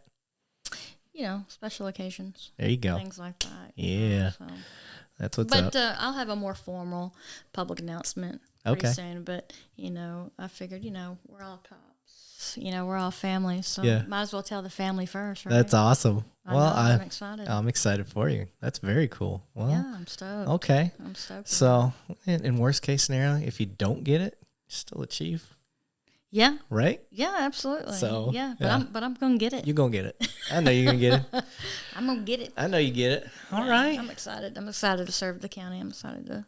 Okay. It's a great area. And you're in a great area. I like your area, but I don't get over much. Yeah. This way, I grew up over there in Northwest Fort Worth and went to school over there. This neighborhood's cool. It's all built older. from the 70s. I like your trees. Yeah. And all these people that live here are, if they're not my age with kids and stuff, then they're like the OG originals. Like they're in their 70s and have been here and helped build these houses, and their kids have grown up and moved on. And so like my neighbor, he's like 76 or higher now, and they're original. My neighbor across the street's in her 80s, but then some of these other houses they're my age, so it's pretty cool. Yeah, it's fun. And I say I appreciate and we brought up Matt Pierce. Matt is awesome. I'll rag on him a little bit, but he's all right. He comes by all the time, and stops by, roasts me, has a cup of coffee, kicks his feet up on my desk and stuff like that. So, nice. I mean, anybody that's in the neighborhood, I encourage them. Especially, on these hot days in the summer, if you need a clean restroom, something to drink, just want to come by and say hi, man. Something better than QT. I'm there. Stop by. I'd love to visit. QT, the official stop of all cops. So exactly. Yeah. And then my folks are so excited to meet people from Fort Worth. They just like sponges. Want to ask them a million questions. It's awesome. So it's great to have people come by. Hell yeah. I'm always willing. I appreciate you having me, letting me visit and talk and ramble and go off on rabbit trails. Okay, remember how I told you to go by quick, right? How long you think we've been going? I'm going to say 2.5 hours. 2 hours and 50 minutes. Oh, that's crazy. Yeah, almost 3 hours. I don't think I've had this long of a conversation with anyone in a long time. I have a gift. I just keep people talking. Awesome, man. I didn't have to do much with you. I just shut up and let you go. Yeah, so it's great though. But it's great to hear your perspective on stuff. I mean, and that's just it. Is no matter what we're doing, the chief level, instructor, patrol officer, everybody is trying to navigate their role as best they can, and sometimes we lose sight of that. We lose sight that other person is trying to navigate their role as best they can because we think maybe they're overlooking our role. I feel like I don't thank my troops enough. Yeah. I'm real big on sending out very lengthy emails about what I'm working on. I don't want them thinking I'm in my office playing Candy Crush. Yeah. And so I'm real big on just bullet pointing down what it is that I do and clear expectations. and am I helping you, or do you feel overlooked? It's very important. It's so much more manageable at a smaller level. Yeah. But that's where your sergeants come in at the larger PDs. And that's what I really feel like is more of a sergeant. I just have a chief title, but now that Sarah's a sergeant, she's now cool mom. Yeah. And I'm doing all the administrative stuff. I was going to say, really, you should be able to sit back. She has taken a tremendous load off of my plate, and it's allowed me to play golf yesterday and last week for the first time in 8 months. So I'm really grateful for Sarah. Because I know Sarah, she's going to be like, you can go to the chief with that shit. Sit down. She ain't going to play.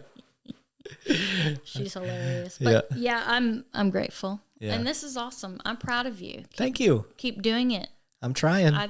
You've got like 900 subscribers on. I wish. I thought I read that. I've got 300 YouTube subscribers ish right now. That's the number I really wanted to get up because I've got like 5,000 people following me on Facebook. So that's cool. And then I've got over 1,000 downloads on my audio podcast version. So that's really cool. Mm-hmm. But when it comes to the YouTube stuff, I guess So you can watch on YouTube and you can watch on Facebook, and then there's another avenue to listen? So yeah, you can go on Apple Podcast, Google Podcast, Spotify, Buzzsprout, and there's one more, Amazon Music. So you can go on there and you can get the audio. You can listen in your car, anything like that. And then for the video part, you can jump on YouTube, and then we have all the social media sites like TikTok, Facebook, Instagram, and I think there's one more that I'm forgetting.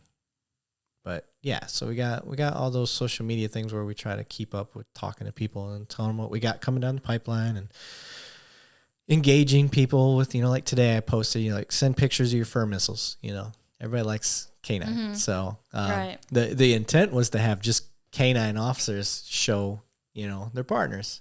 And then it turned in for like surprisingly, and it was fun, is people just send one guy sent a picture of his goat. Hilarious. It's cracking up. I'm like, okay, I didn't expect that. Cops are crazy. Yeah, and I should have known better because the vast majority of the people that are on our Facebook account are law enforcement or FD. So I should have expected sarcastic pictures. So you want to do jiu-jitsu, and I've always wanted to test out puppies on patrol, where you just put a puppy with a patrol officer and just see how well that goes over. I would love one just to be in the detective's office. Not a canine, but I thought about having a office dog. An office dog. Hell I can't do cats. I hate cats. But I can do an office dog. Yeah. I think it'd be great. I worked with Lisa. She had her dog. So what's that dog's name again? That dog is Hogan. No, Hogan's the. Shit, I'm blanking all of a sudden. I am too, and that dog always wants to rub up against me. It's not Rocky. It's damn. Trooper. Jeez. Trooper, yeah. Why could I not think of that? Trooper, great dog. Yeah. Yeah. So office dog would be great. Yeah. Yeah. But Sharon Wilson has Brady. Brady's a champ. Like Tom Brady? I mean, that's why Brady's there is, to come for the victims, but that dog is a champ. I love Brady. You've seen, my dog scares everybody. Because he's a growler. Yeah. But he's a year and a couple of months. He's still a dumb puppy. He's pretty tall. But he's super tall. He's a Doberman. He's pretty Doberman, tall. for anybody who doesn't know. So, and his ears aren't docked, so they're floppy ears. So he doesn't look as intimidating, but he's a big dog. Yeah. He's probably 90 pounds. Thanks, Eric. You keep it up, man. I thank you. Try to find you some sponsors. I see you got the Jay Novacek. Yeah, I'm trying. I've got one. Shout out to Amy and Jay. I love Amy Novacek. Yeah. She's great. She's a champion in her own right. Great person. And right now the only official sponsor I have is HRH Combat Arms. The Sarge. So, and great guns. He freaked out. We can end on this, but he freaked out. He forgot. He lent me the 1911, and he does inventories on his weapons every week or month or something, and he couldn't find that gun. He's like, where the hell is that gun? And then he caught the episode with Brandy, and he's like, oh, there it is. Yeah, okay, I remember now. So, yeah, HRHCombatArms.com, guys. Check them out. But thank you for being here. Thanks, Eric, for having me. I'm glad you came out. I can't wait to see. We'll have you back on when you're the constable. I would love it. That Thank work? you. All yeah, right. be great. Thanks, buddy. A little fist bump. Boom.